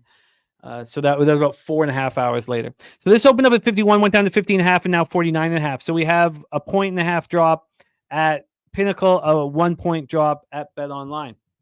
When we get to the point spread here for this one, we have Nevada as 3-point home dogs. They opened up +3. And it went to 2.5. It went to 2.5 on Tuesday. I got back to 3 and then went back to 2.5 again. Oh, sorry. Went back to 2.5 on Monday, went up to 3, went back to 2.5 on Tuesday. Stayed at 2.5 for most of Wednesday. Thursday, it moves back to 3 and it stays there. So we've had a 1 cent move towards the Wolfpack. J Dub says Fresno State on the decline, Nevada on the rise. Says he has to bet the Wolfpack. Ron Crawford is on Fresno money line. So we have cappers on either side. Rant says Fresno State, weird number. And G Martinez also on the Wolfpack. Let's get into the cash flow for this one. This is our final spot on the college football card here. 60% of the tickets and 52% of the cash is on Fresno State. Nevada has 37% of the tickets and 45% of the cash on them. And then 86% of the tickets and 89% of the cash on the over. And clearly the books dropping it slightly to open up their arms. Coin, we're loving the Circa openers. It's again, the teamwork in the chat is just so great. The Circa openers are very helpful. And hearing that the 58.5 in the BYU game is a really important bit of knowledge for us. And here, this opened up at 49.5. So clearly, when Pinnacle and Bet Online came out with their lines, it was after they had a thought that the move should be towards the over. So take it away here, and that's big news too, Billy Friedrich. That's their veteran line, Vetrano, on that line with Terry. So take it away for us here. Wine time. Fresno State Bulldogs, Nevada Wolfpack in the Mountain West. Yeah, Jim. Originally looking at this game, man, I thought this was a Nevada spot, man. Fresno State's a team over the years I just really can't seem to fade because they've made me so much money in the past, going back to the Jake Hainer days, even with Mikey Keene last season, made me a lot of money covering these spreads and a lot of these games that I really liked. And looking at this right now, man, I could only lean towards Nevada in this spot.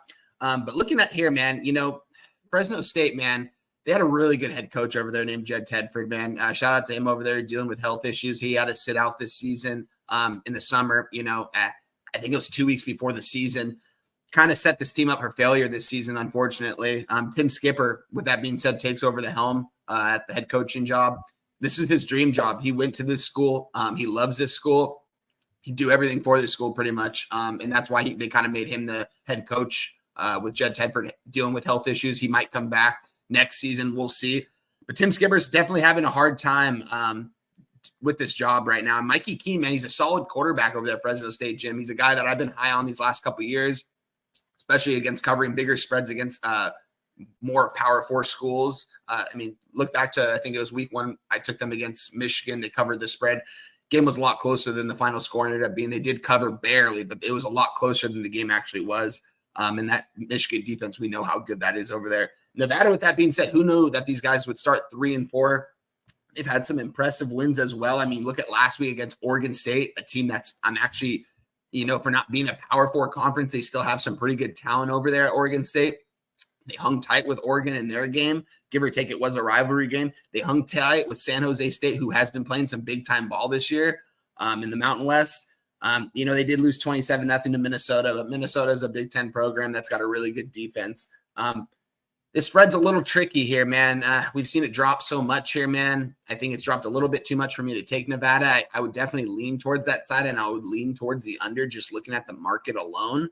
But I don't know too much about this Nevada team, and I don't trust them enough to cover against a team that I have trusted with over the years, a team that I don't like to fade. I almost took them against that UNLV spot, and I knew it was a UNLV spot, and so I just decided to, I think I ended up taking a little something on UNLV, but that was the first time for me fading Fresno State. I don't like to fade these guys for whatever reason. But I'm off this game, guys. It's a tough matchup here. It's going to be a big-time game here. It's 7:30 over here on the West Coast, if you're up for this game. A lot of people are probably going to expect fireworks in this one, being a late night game here on the West Coast. But, we look at this low total and it dropping a little bit, down to 49.5 with 14% of bets, 11% of money on them. I could lean towards the under in this spot. Maybe both these defenses come out to play in this one. It's a funny number. The Wolfpack at home versus Eastern Washington, 65 points were scored. At San Jose State, 66 points were scored. And then at home versus Oregon State, 79 points were scored. Then they put out a number where people are going to bet the over. I feel a little uncomfortable, without a real game script here. This is a tough matchup, man. Unless you have some inside information on this game, it's definitely a tougher game to bet. Like I said, I could see it being lower scoring, but you mentioned, over the last couple of weeks, Nevada hasn't been able to do their part on defense really, and they've been scoring as well. Besides that Minnesota game, and Fresno State can score. They've got a good quarterback. My guy Ragu touched on it. Mikey Key, 99th ranked quarterback, 8 TDs, 8 interceptions. Yeah, he's definitely struggling this year in this new kind of offense with the new head coach.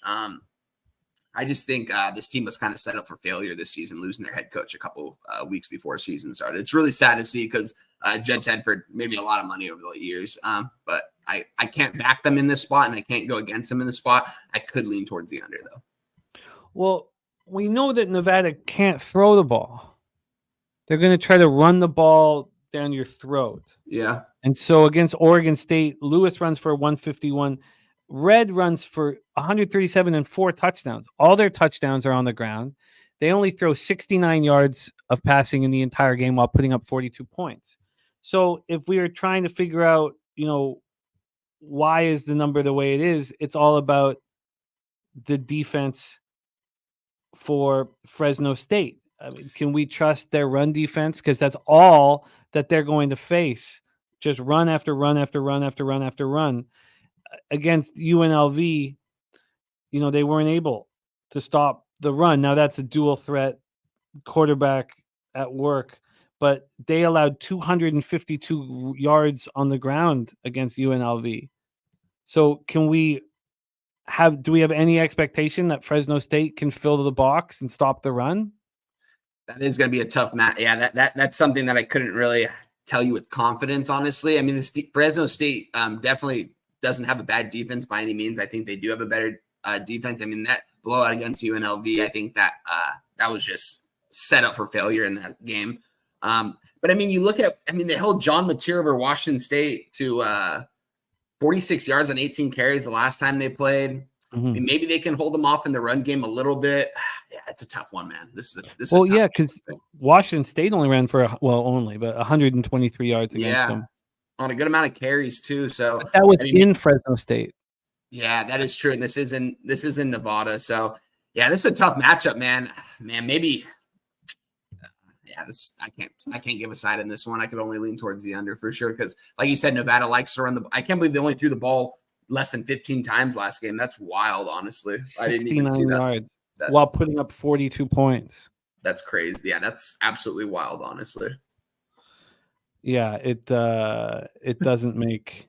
You know what? I can understand you guys having DC Capra on Fresno State. A lot of you guys on the Wolfpack here. I'm not. If this was on market alone, I'm on the under for sure. Yeah, but I don't know. Maybe I'll sit with it a little longer as well. But you know what? If we're gonna hammer that game at 7 p.m., then that is enough for me. And that's what I'm saying too, Jim. It's great. Out of the 4 games we talked about, I gave out the under, but the other 2 games I leaned the under to and won the over. I don't know. One of these games has to go over today. That's why I do think it's going to be that Oregon game. It's the highest total on the board. It's tough. Friday night football, man. We got 4 games going on, and I like the under in 3 out of the 4 of them. And looking at the market agrees with me. And in that one over spot, I wouldn't say it agrees. It's definitely moved up 2 points, and Purdue can score. That's why I'm very skeptical. I kind of want to take that over. I might end up tweeting that out, guys, later. I'll tag Jimmy and Pub Sports if I do take that, and we'll give that on the show. Make sure you're following me on Twitter at Wine Time Sports. I might get in at the over 60 and a half in that Oregon game. We'll see. So so you've given out 2 official bets here, the under 42.5 in Seminoles, Blue Devils, and Florida State plus 3.5. The total that you're closest to moving on right now would be the Oregon Purdue over rather than the 2 late night unders. I think so, honestly, at this point. Yeah, just because of the information that I have on that game, I do think that both teams can put up. I mean, we saw what Purdue did last week. I mean, it was his first start of the year. Maybe this is, kind of a bring him back to life kind of spot. I don't know too much about this Purdue quarterback. I know he played really well and he brought kind of juice to that offense that the other quarterback wasn't really bringing. But give or take, this is an Oregon defense that, that's good. They got athletes everywhere on this side of the football. So, Dan Lanning's a defensive kind of guy. He's got the athletes over there. So that's the tough thing for me, man. That's probably the closest thing I'm looking at, though. Well, what a job you have done this season. 29-19, 60.4% plus 7.85 units, ROI plus 16.35%, average line minus 112. It's been great watching you work all season long. We have 2 official spots. I like them both very much. The under 42.5 Florida State Duke and Florida State plus 3.5 minus 120, which you can't get anymore. That 3.5 is minus 138 over at 365. And then it's minus 131 at Pinnacle. That's not so bad, but I'm not. I would prefer just to take the 3 and have the push involved. At a lower vig with a better risk reward. A great job. Wine Time Sports can be seen every Wednesday on Betting with Bouquet, and every Friday right here on Betting with the Bag. Also a huge part of the Who Bangin' Sports Network. And shout out to our friends over at Who Bangin'. We love those guys. A great job. Wine Time, my man. To close things out, our guy Morgan Spooner says, this is a Nevada spot for me. Lewis is dangerous with his legs. A soft pass defense like Fresno should allow them to dominate the offensive side of the ball and the clock. Please support our guy at Wine Time Sports. Please support him. I'm going to put his handle here in the chat. Please support our guy. God, I forgot to put, that's my bad. I don't know what was tripping out this morning. I don't know why I didn't have Wine Time here in our pitch for the show to get everybody here, but my bad there. I don't know what the hell is wrong with me. No, you're good. Here is his Twitter handle. Please support our guy, Wine Time Sports. Wine Time. Thank you, my guy. Any last words for the Capper supporting the show? Yeah, man. Shout out to everyone in the chat. We got G Martinez, Bigger Goo, Key Game Outside, MN, Mally Mal, Ron Crawford, my guy, Abel A. Always respect. Everyone else that's in the chat, guys. Sorry, I can't look at everything right now, but appreciate you guys for always showing out, man. If I didn't see your comment, I apologize, but let's get to this money, man. It's been a blessing doing these shows with you guys. It's crazy. Friday, historically, in my whole time betting, my whole betting career, pretty much, it's been the worst day of the week for me, but and being on the show with Jimmy, I kind of feared that. I was like, wow, man, Friday's got a lot of pressure on me, but it's been good so far to start this season. I'm very excited about that, honestly, because over the years, Friday's always been one of my worst day of the weeks, but we're turning that around here in college football. Shout out to my guy, Jose, behind the scenes. Catch us betting with Bouquet every Wednesday.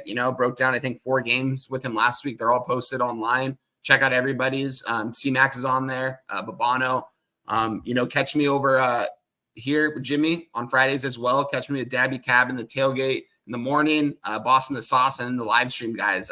Making a ton of cash over there. And shout out to all the people in the chat that always make it out for this, man. We appreciate it, man. It means a lot to me just seeing names in there and you guys giving me shout outs. It means a lot to me and I appreciate it. So appreciate you guys and let's get that cash, guys.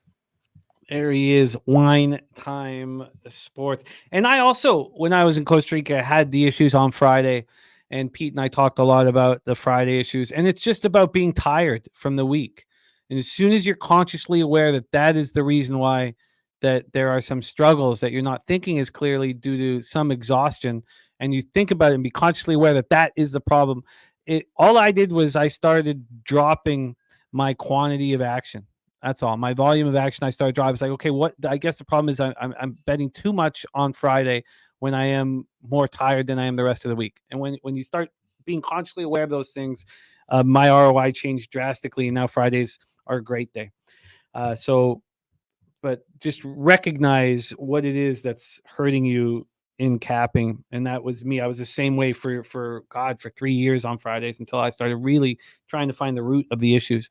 Time to move on to WNBA. And we have just the man for the job. Coming to us from South Jersey.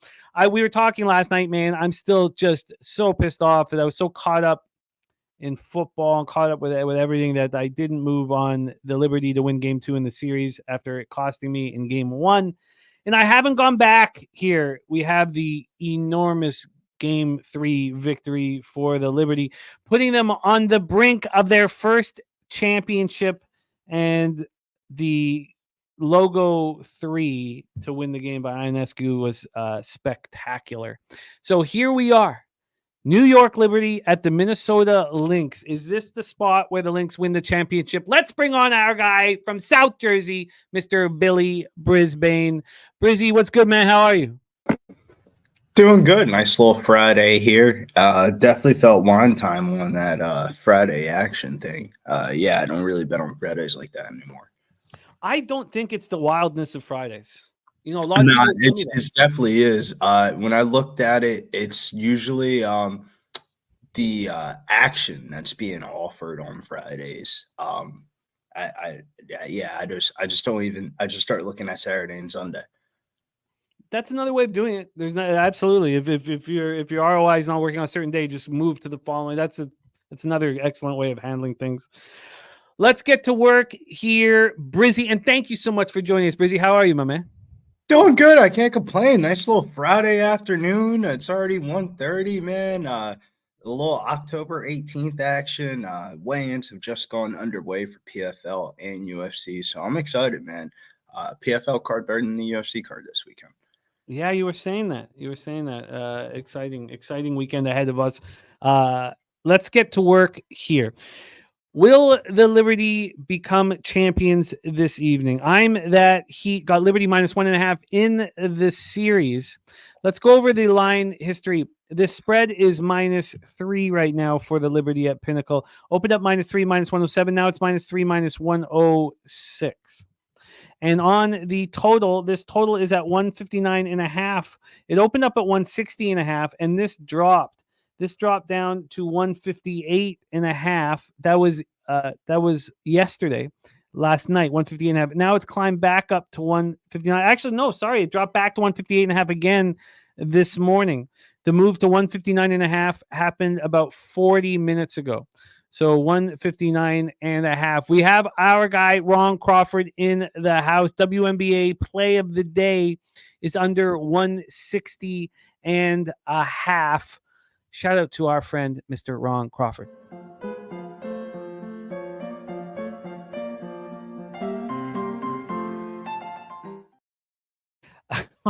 It's all good, Gong. You're almost there. You are almost there. All right, let's get to work here with the cash flow for the WNBA Finals. We are racing for $50 after this, and we are running heats for our Friday action. Again, the Action Network, for whatever reason, doesn't give us the percentage of money in most spots, but they are giving us the money line percentage of money here, not spread or total. We know on the money line that 23% of the tickets are on the Minnesota Lynx, Brizzy, and 63% of the cash. Big bets coming in on the Lynx money line. On the spread, 71% of the tickets are on the Liberty. On the total, it's a coin flip. 51% of the tickets are on the over. Take it away for us, my friend. Liberty Lynx Target Center in Minneapolis, Minnesota. Can the Lynx keep the series alive, Brizzy? Yeah, I definitely think this is one of the more entertaining series just in sports in general this year. Game 3 was similar to how Game 1 kind of played out, honestly. Minnesota having a lead as high as 15 points in the first half. Collier scored a team high 22 points, but only went 9 for 21 from the field.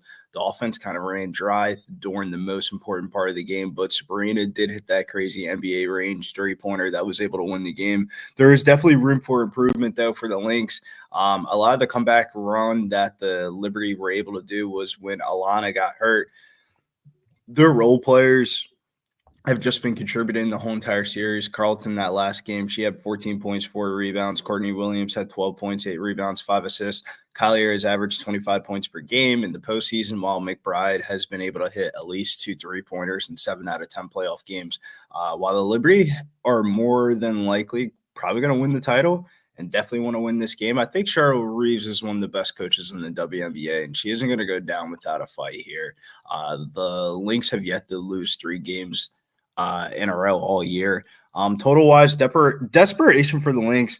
I think it's going to lead towards a faster-paced game despite the odds makers bringing down the total. The strategy for the Lynx is definitely to bring up the defensive intensity. It's just their rebounding numbers are the reason why they've been struggling this year. They've been one of the worst rebounding teams in the WNBA and postseason.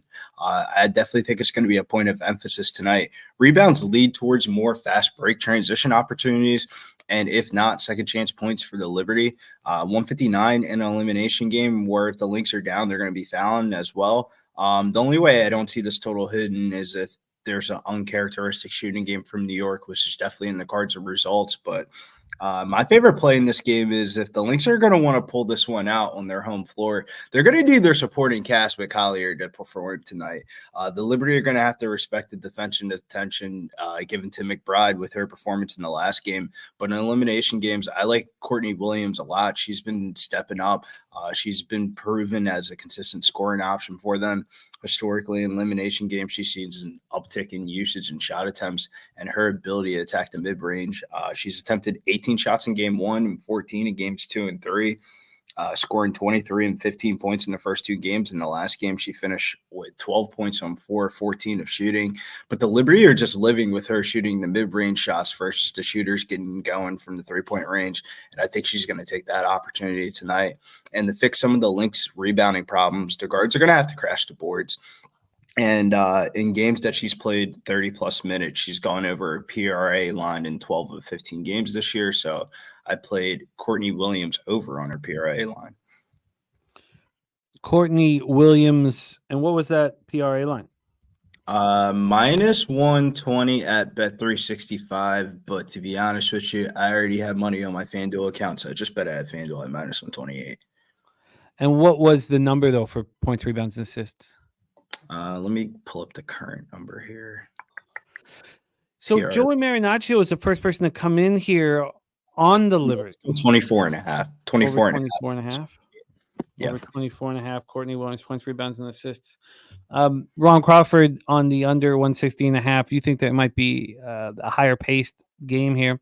I like the over. I remember talking to you about this series in game 1, and I said the games that I feel like the cherry picking the games is a lot more confident. I was very confident in the Lynx in the last game, but I didn't go to the window with them because I felt like if the Lynx are going to have to win the game, it's fucking Kayla McBride's going to have to hit shots, and that's exactly what happened. And I ended up just playing the Kayla McBride spot, but I kind of feel the same exact way here. Like, I think the Lynx win this game. It's just like, if you're going to bet the Lynx money line, like, you might as well just bet the player props. Like, if the Lynx win this game, you know where the production's coming from. It's coming from Napisha Collier. It's coming from Courtney Williams. Kayla McBride probably isn't going to score 20 points again in the first half like she did in the last game.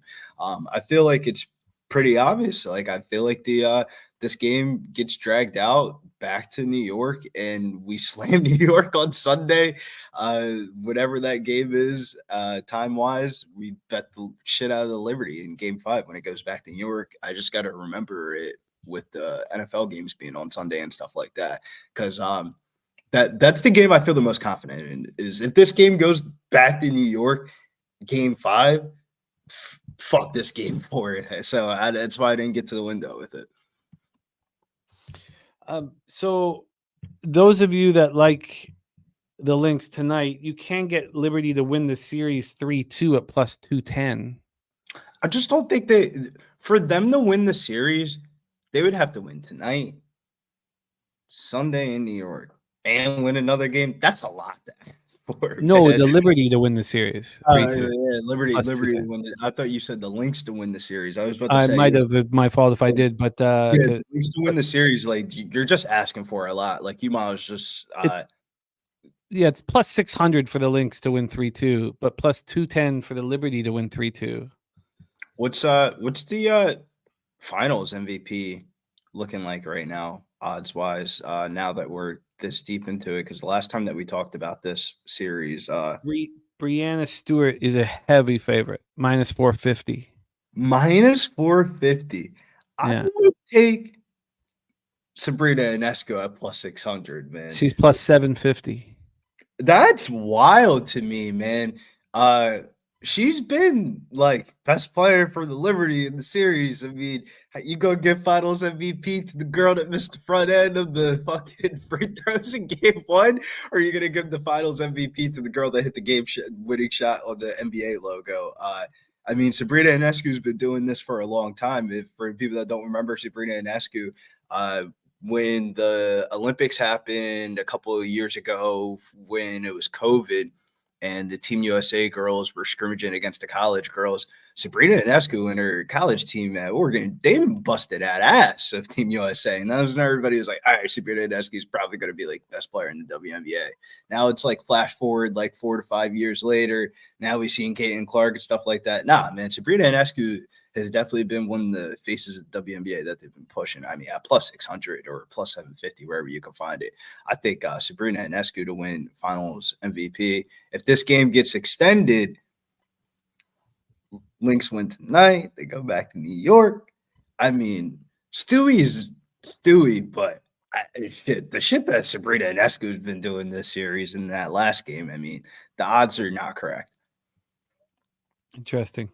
She's been missing a lot of shots for real, says Molly Mall. Yeah, but she's hitting the shot that Breanna Stewart ain't hit. Breanna Stewart's out here missing front end free throws just to go into overtime.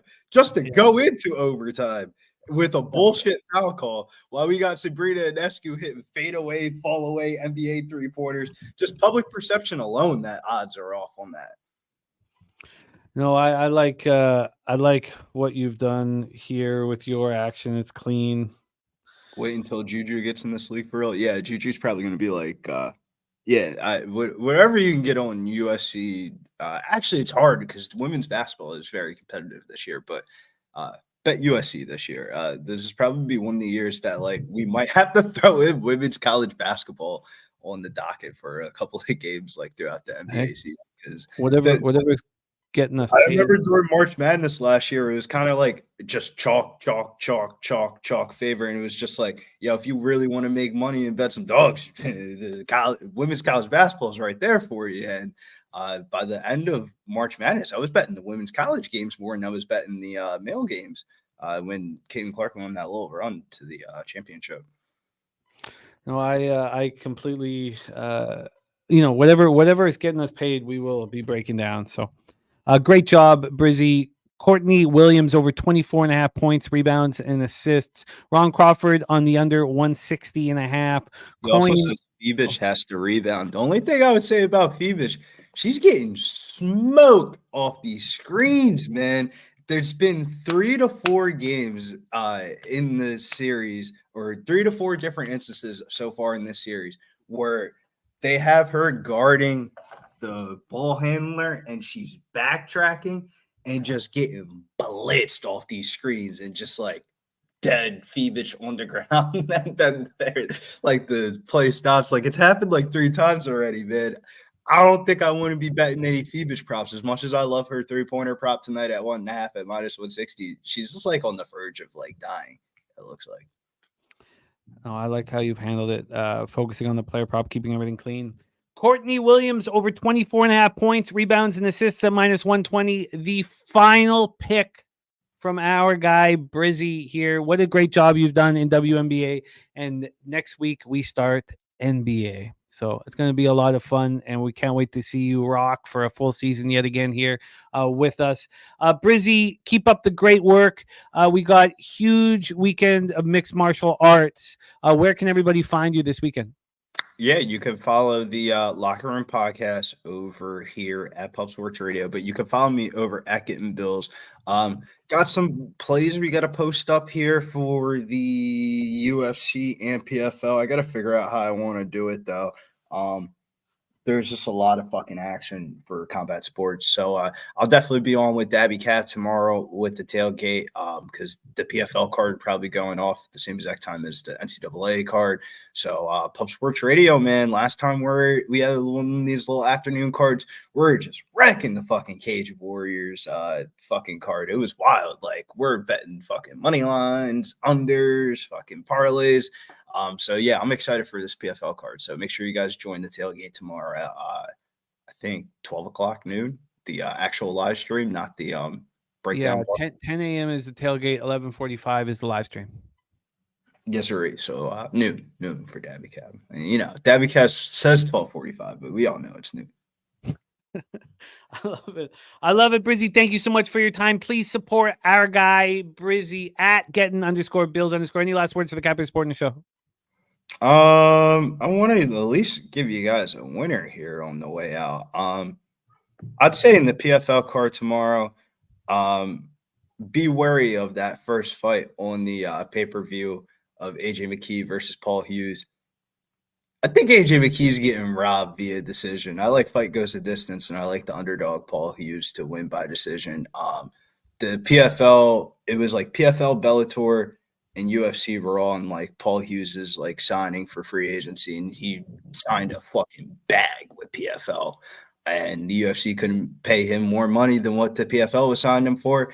Flash forward, he's fighting AJ McKee. That's like PFL's fucking homegrown prospect. Really good plus money to start off the weekend, though. I love it. Our guy, Billy Brisbane, in business here on Pub Sports Radio, and he'll be all over Pub this weekend. Before we review all action and we race, let's bring back my co-host here on Betting with the Bag, Jose Janet Reno Bouquet in the house. How are you? Who am I again? Bernie Kosar? Janet Reno. But I'm sure the youth don't. Janet Reno died in 2016, so she was bigger. About 20 years ago, 15 years ago. Yeah, I don't know who that is. The only Reno I know is 911. It's not important. It's a bad. This is who you. I shouldn't have dropped the Janet Reno. Run the Braun says you're looking good. There's your first compliment. Thank you. I screenshot all these nice compliments, Jimmy, and I keep them on my desktop. This will be now my 5th one. Well, that's sweet. Looking good, Jose.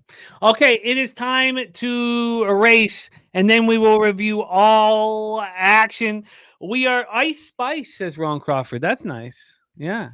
Yeah. Well, that's a timely reference from Ron Crawford. I didn't think Ron it Crawford is. would know who Ice Spice is. Well, Ron's a musician, so he knows all That is things true. music and That is true. sports gambling as well.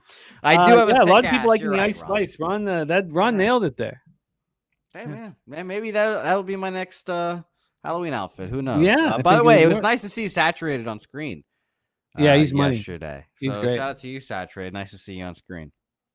It is time to race. My friend. We are in heats for this one. We got 4 heats. Yeah, 4 heats of 20, 80 members. Technically 81, but we still don't know who Mystery Member X is. But and that means that we have 3 from each, so we'll have 12 in the final. Sure, yes. I love it. All right, we have 4 heats, $50 on the line. Big shout out to Bob Ross is good too. Bob Ross is good. Maybe I was painting the other day, so I need to get my painting thing back out and start doing it. Oh, your easel? Is that what you were looking for? Yeah, my easel. Yes. Okay. I'm looking forward to this racing. Shout out to Rez Mob, who won yesterday's race. Also, Rez Mob will be at the Brooklyn Nets game tonight. Shout out to our guy Rez Mob, who will be $50 richer. Jose, let's run our first heat.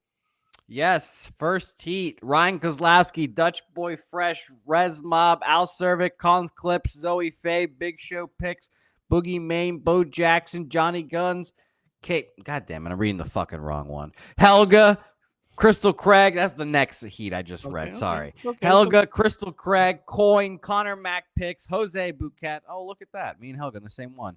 Nutflush Allen, Big Show. Sorry, Big Ragu, I'm That Heat, George Wood, Financially Free and Focused, Ricky Bobby, BT, Jarek White, Joey Harb, Skunt Blaster, Salty Pete, Nate Dogg, Oldie, Gorky, and Kelly McInnes in this as well. So shout out to you. And beautiful con clips. I love the sentiment and I love the confidence as well, knowing that you've already won this. But we're off and racing to start this one. Snip Spice, J Spice, Bob Ross, Bernie Kosar, whatever you want to call it here.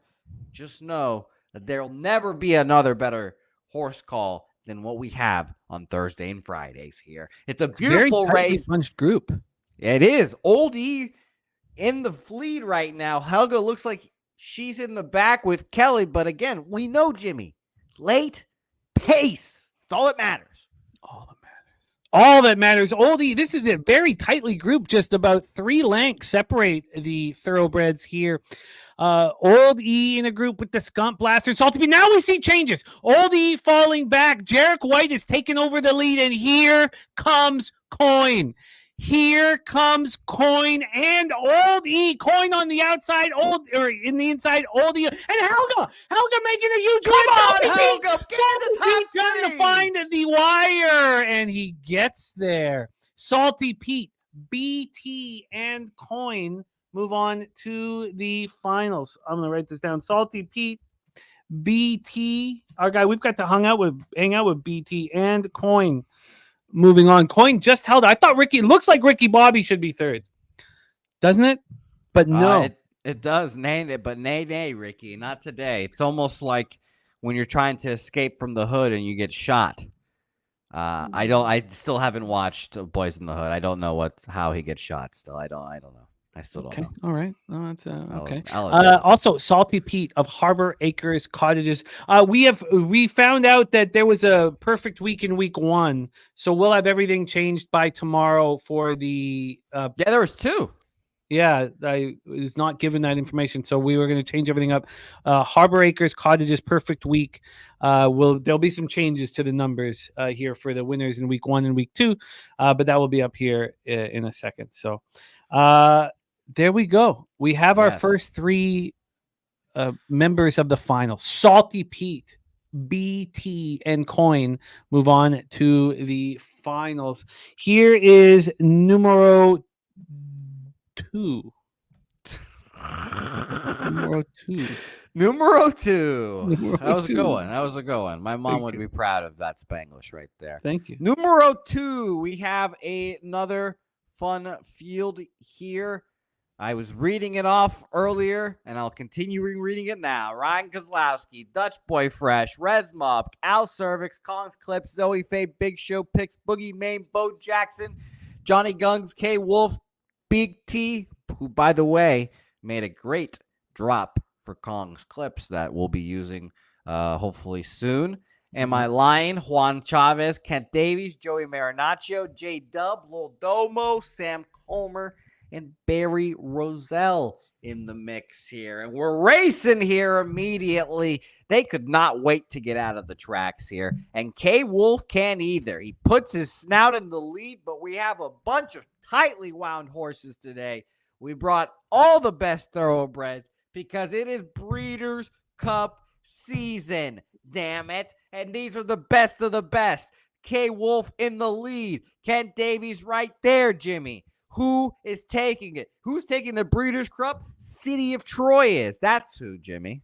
Well, he will be the favorite, and we do have our friend Flash very high on City of Troy. K-Wolf still trying to hold on to the lead, but God.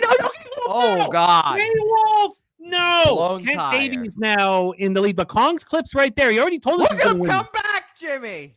Kong's Clips already told us what's going to happen. He's going to win. Wow, what a comeback by K-Wolf. But here comes Juan Chavez, who won last week. And there's Resmob. Resmob once more. And Al Cervic. Can Resmob get there? Wow, that was tight. Does Resmob make it to the finals? No, so close. But Al Cervic does. And Joey Marinaccio, the Dapper Capper. And remember, Joey Marinaccio has won before. He won $100, and he put that to our fund that we'll be talking more about them. The fund that we'll be talking more about as we move into college basketball season. But both Joey Marinaccio and Ron Crawford put $100 from Joey and $50 from Ron Crawford to our Parlay Tees Encouragement Fund Award. So we've had our guy win before. And yes, Saturated, he did say Breeders' Cup, but we love Jose. So it's okay. It's okay. We love it. We weren't going to mention it. But yes, English is my second language, guys. When you make fun of my English, just know that. No, you did a hell of a job. And the Breeders' Cup, I mean, that'll happen. So who moved on there? Can you give me those names again? Yes, I can give you them. It was the lovely Al Cervic, Joey Marinaccio, and Juan Chavez. And Juan Chavez won last week as well. Al Cervic, Juan Chavez, and the Dapper Capper. Okay, let's move on to the next one. Rez, Tito Jackson Bouquet. Interesting. Oh, yeah, no, there's a little Tito in you. Yeah. Sure. No, that's a good call. Or Dougie Wise on the exact opposite spectrum, Judge Judy Bouquet. No, there's a lot of Judge Judy there as well. Great job. Great job. Layers. There's layers to this onion here, as they say in Shrek. Ricky Levine, Fanatical Jim, Chosen One, Nutflush Allen, Julian Cesario, Jay Peasy, Jeff Slaughter, E. Burke, Nasty Nate, Justin McKelvey, Paul Taylor the Sailor, Billy Friedrich, Chill Will, Fernando Mendoza, Saturated, Gerald Jones, Matty Ice, Ron Crawford, Juan Ruiz, and Nuke Worker all in this one here. So this is going to be a very interesting race here indeed, full of a lot of people we know and love, and the differences will be settled on track here. Let's find out. I love how all these horses just start off tightly bunched. No one has the advantage right now. Saturated poking his schnoz out there, but will it be enough in the end? There's a lot of horses sitting back and waiting, but all the action, Jimmy, all the action starts right now, damn it. What a tightly bunched group. Jeff Slaughter possibly ahead, Nutflush Allen, Ricky Levine, Saturated, Fernando Mendoza, a lot of different thoroughbreds here vying for the finals. We have half of our list, but who's the second half of the horses in the finals? And Chill Will making a move. Chill Will trying to find the wire. Chill Will right there. Where's the last pace? It looks like it's all Chill Will. It looks like, oh, here comes the new worker. Here comes the new, and Saturated, and Justin McKelvey gets paid. Who is it? Nuke Worker or Billy? Jimmy, what's your prediction for third place? I'm gonna say Chill Will. Chill Will, Justin Justin McKelvey, Saturated, and Chill Will says, fuck you both. You know, Dude. I think that the very first comment on the entire show was Stacks. Was it? Because I don't have Stacks, and it was covered because we put the Pub Sports Radio, our support for La Chismosa. Do you know what Stacks was? Yes, it is the New York Liberty over 159, and well, I guess the game over 159 points. Okay, so the over 159. Okay, yeah, minus 106 for Stacks there. All right, Stacks play of the day is the over 159.5 in WNBA. All right, beautiful. And Justin McKelvey moving on here to the final. Yes, Resmob, that's the only part of it that he knows from me screaming Ricky over and over and over again. He knows that part, that something terrible happened to Ricky. Something bad happened to Ricky. I don't know what. Something bad happened to Ricky. Yeah, I got to find that tweet. I never retweeted it. I want to find that tweet you put out. It was really nice. Let me write this down here. Yeah, I don't know. I didn't even make the clip, so I didn't know what happened to Ricky. Still. Something terrible. Yeah, something truly tragic happened to Ricky. So R.I.P. or God bless you, Ricky. Whatever the fuck happened to you, I don't know. Well, now you sound like you don't care. Now you sound like you don't care. No, I mean, how could I not care about Ricky? I mean, the way you scream about it, I mean, it sounds like you really care, so I have to care. I care enormously, but also my son gets very scared when I scream Ricky. So. He cares. Tori Coker, Stacking Cream, MMA Mad Hatter, Dabby Cap, Jimmy the Bag, Nunya, Sharon, Pulliam, NJ Striker, Randall Sheffield, Ken Wood, Preston Ekdahl, Chris Boggin, Philly Eagle Flyer, Big O, TJ, Joseph Thompson, O'Brien, Palmer, Top Set, the Sweaty Butcher, and last but not least, Jason Meyer, a.k.a. El Dorado Custodian, all in the mix here. I'm in there, right? Yes, I said your name. Okay, good. Sorry, I was back to Ricky heartbreak. I understand. You're in there. You're in the I don't remember what slot it is, but you're in there, Jimmy, and you're off and racing immediately. What strategy will Jimmy the Bag employ with his horse? Horse Hoist, as I like to say, I guess. I guess I'm from New York. Big O is in the league right now. But what is Jimmy going to do? He's sitting back there with Dabby Cab, Tori.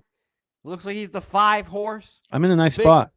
Big O just sitting there waiting and pressing Ekdal, and so is Chris Boggin. Philly Eagle Flyer as well, Jimmy. Take yourself home here. Get the I got a big run in me. I know I got a big run in me. Sitting about 7th right now, looking poised, moving. No! Chris Boggin, though, is held on here. Big O sitting in 2nd. Philly Eagle Flyer regrouping, and there's Dabby Cab. Atreyu. Dabby Cab looking very good. Nunya. Here comes a big move, and Nunya. TJ flying. Wow. TJ with your winning run. And yeah, I fell apart. Yeah, that was a malfunction of the horse there. I thought I had a lot of run in me, but you know what? All I care about is winning the Real Breeders' Cup Classic here, and I already have my plan in play. Yes, David Brista, we will be live for the Breeders' Cup. We're going to be live. We're going to do our regular show on Friday. We're going to do a shorter horse racing Breeders' Cup Friday show, and then all day, all night Saturday, as we always do. Yes. We have our finals. One of these thoroughbreds will leave $50 richer. All you have to do is email pubsportsradio@gmail.com. Chris Boggin, Philly Eagle Flyer, TJ Chill Will, Saturated, Justin McKelvey, Juan Chavez, Joey Marinaccio, the Dapper Capper, Al Cervic, Coin BT, and Salty Pete. It'd be a shame. Be a shame if our guy Justin pulled it out here, but let's find out together. Saturated, Justin, TJ, Salty Pete, all in the mix here. Everyone bunched up together early, but who is going to take it home? Saturated, the Gray Lady in the lead right now. The Gray Lady with all those, I don't know that horses have these kind of polka dotted stripes in real life, but it looks great right now. Saturated, take it home. Jimmy, who's coming home with the money? Can Saturated go gate to wire? We've only seen one horse go gate to wire in the months of racing. Al Cervic right there. Al Cervic and Saturated ahead of the pack, and then they're coming back now. Who's got the late pace? Who's getting paid? We're in the finals. Salty Pete right there. TJ trying to hold on. Seconds left. We haven't seen a big run, but here comes Jill Will. Jill Will, then Coin, and Al Cervic gets paid. The great Al Cervic. Wow. What a run. Sniping Chill Will there at the wire. Coin in 3rd, TJ in 4th, Juan Chavez in 5th, Al Cervic. Wow. What a job by our friend Al Cervic. Rich. Love it. Al Cervic deserved cash. Let's go over some final action here before we head into the weekend, and I've got more bets to place. First off, the stacks play of the day is in. It is the over 195.5 in the WNBA. Shout out to our guy Justin McKelvey. Stacks.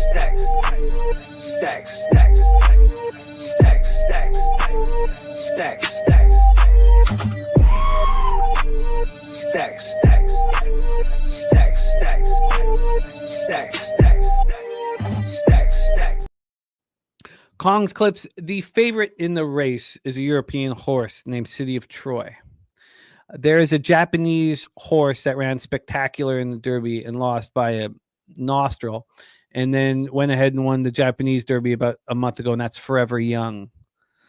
So a lot of people are very interested in Forever Young. We'll break down all of these horses in the Classic, and we'll have experts come on and talk about it as well. So it's going to be fun. So that is the stacks play of the day.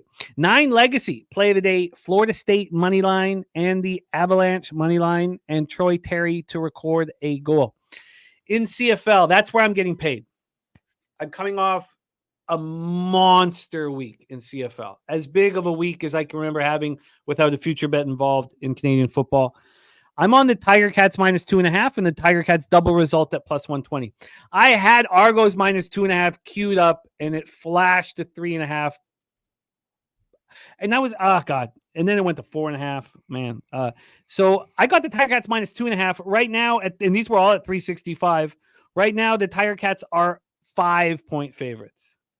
Wow. That's just absolutely so exciting. I cannot wait for this football game. I love beating the line like that. And I tried real hard to beat the line. By the way, Tiger Cats double result is minus 110. So I mean, I got plus 120. It really isn't that big of a difference. So you're right, Kong's Clips. You could have a ton of confidence betting on them. A ton of confidence. So you can roll with that. Then tomorrow, now look, this all worked so heavy for me. Last week, and I think it's going to happen again. I really do, because there's questions about motivation, and I just think that we found the right angles. And I was just waiting for these lines to come out. Argos minus 3.5 in the Argos double result. Now Jim Duiger gave us the under in Ottawa, Toronto. I think that's a great look. I think I make that addition, Jim Duiger's addition. Now, I didn't tail his look that he gave us last week, and it was a winner on the under in the Bombers Argos game. He also gave us Argos plus 4, and they went outright. Jimmy, so Paul Thompson, the 6 Sophia Vives, Silver Vives. Smoke. Vives. Yes, sure. Yes, Vives. I can read. Okay. Woodbine right now, Jimmy. Oh, I like it, Paul. Copied and Put pasted. that in your ticket file right there. Copied and pasted. Oh, he's going to go off as a favorite, Kong. There's no doubt about that. City of Troy is going to be the favorite in the Classic. Lions minus 1 in the Lions double result to plus 145 to close out the night. And then I had so much fun capping NHL with you guys, and I'm only on the Hurricanes minus 1 at plus 110. That's it. Could easily be on the under 6 in San Jose, Winnipeg. Maybe it cashes easily. Could easily be on the over or the Ducks in Anaheim, Colorado. I'm only on the Hurricanes minus 1 at plus 110. Sharpie gave us Flaherty over 16.5 outs and Mookie Betts over 1.5 hits, runs, and RBIs minus 110. Then Jose's on the Guardians at plus 103. I plan to be on them too. I'll be a lot more confident about it if the Dodgers take care of business. If the Mets win game 1 or if they're in control. I mean, it was so classic. Like, as soon as the Guardians won that first game, it was like, oh, of course. Well, dog wins the first game, favorite's going to win the next game. It was so funny. Yeah, so I agree. Yeah, and I think we'll put that into work again here. Then Wine Time gave us the under 42.5 and Florida State plus 3.5. I want to join on all two, and I'm on both those. I might actually make it 3. I told you guys I'll cut 25% off the unit size if I bet 3.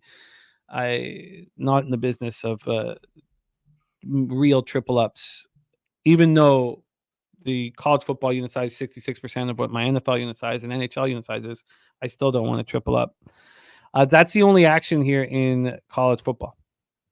So then WNBA, Courtney Williams over 24.5 points, rebounds, and assists. But we have a monstrous weekend ahead of us. An absolutely monstrous weekend. Nuke worker on the Titanic with both MLB dogs. I love it, Nuke. Can't wait to rock with you guys. I will see you guys next on Sunday morning for NFL Pub Hub at 11 a.m. Then we have action all day, and then we meet up on Sunday night for the NFL live stream. And that is my Friday night. That's when I party and enjoy every second of it. So I will see you guys on Sunday night. Abracadabra on Quan to get a single. And then the final thing we got from Brizzy was a PFL. In that first fight of the PFL, he's got the underdog in the fight to go the distance. There we go. Shout out to all you guys in the chat. Wendy Espinoza, Abracadabra, Nuke Worker, Kong's Clips, Coin, Justin McKelvey, Paul Thompson, Saturated, David Barista, Run the Bronze, CSL Market.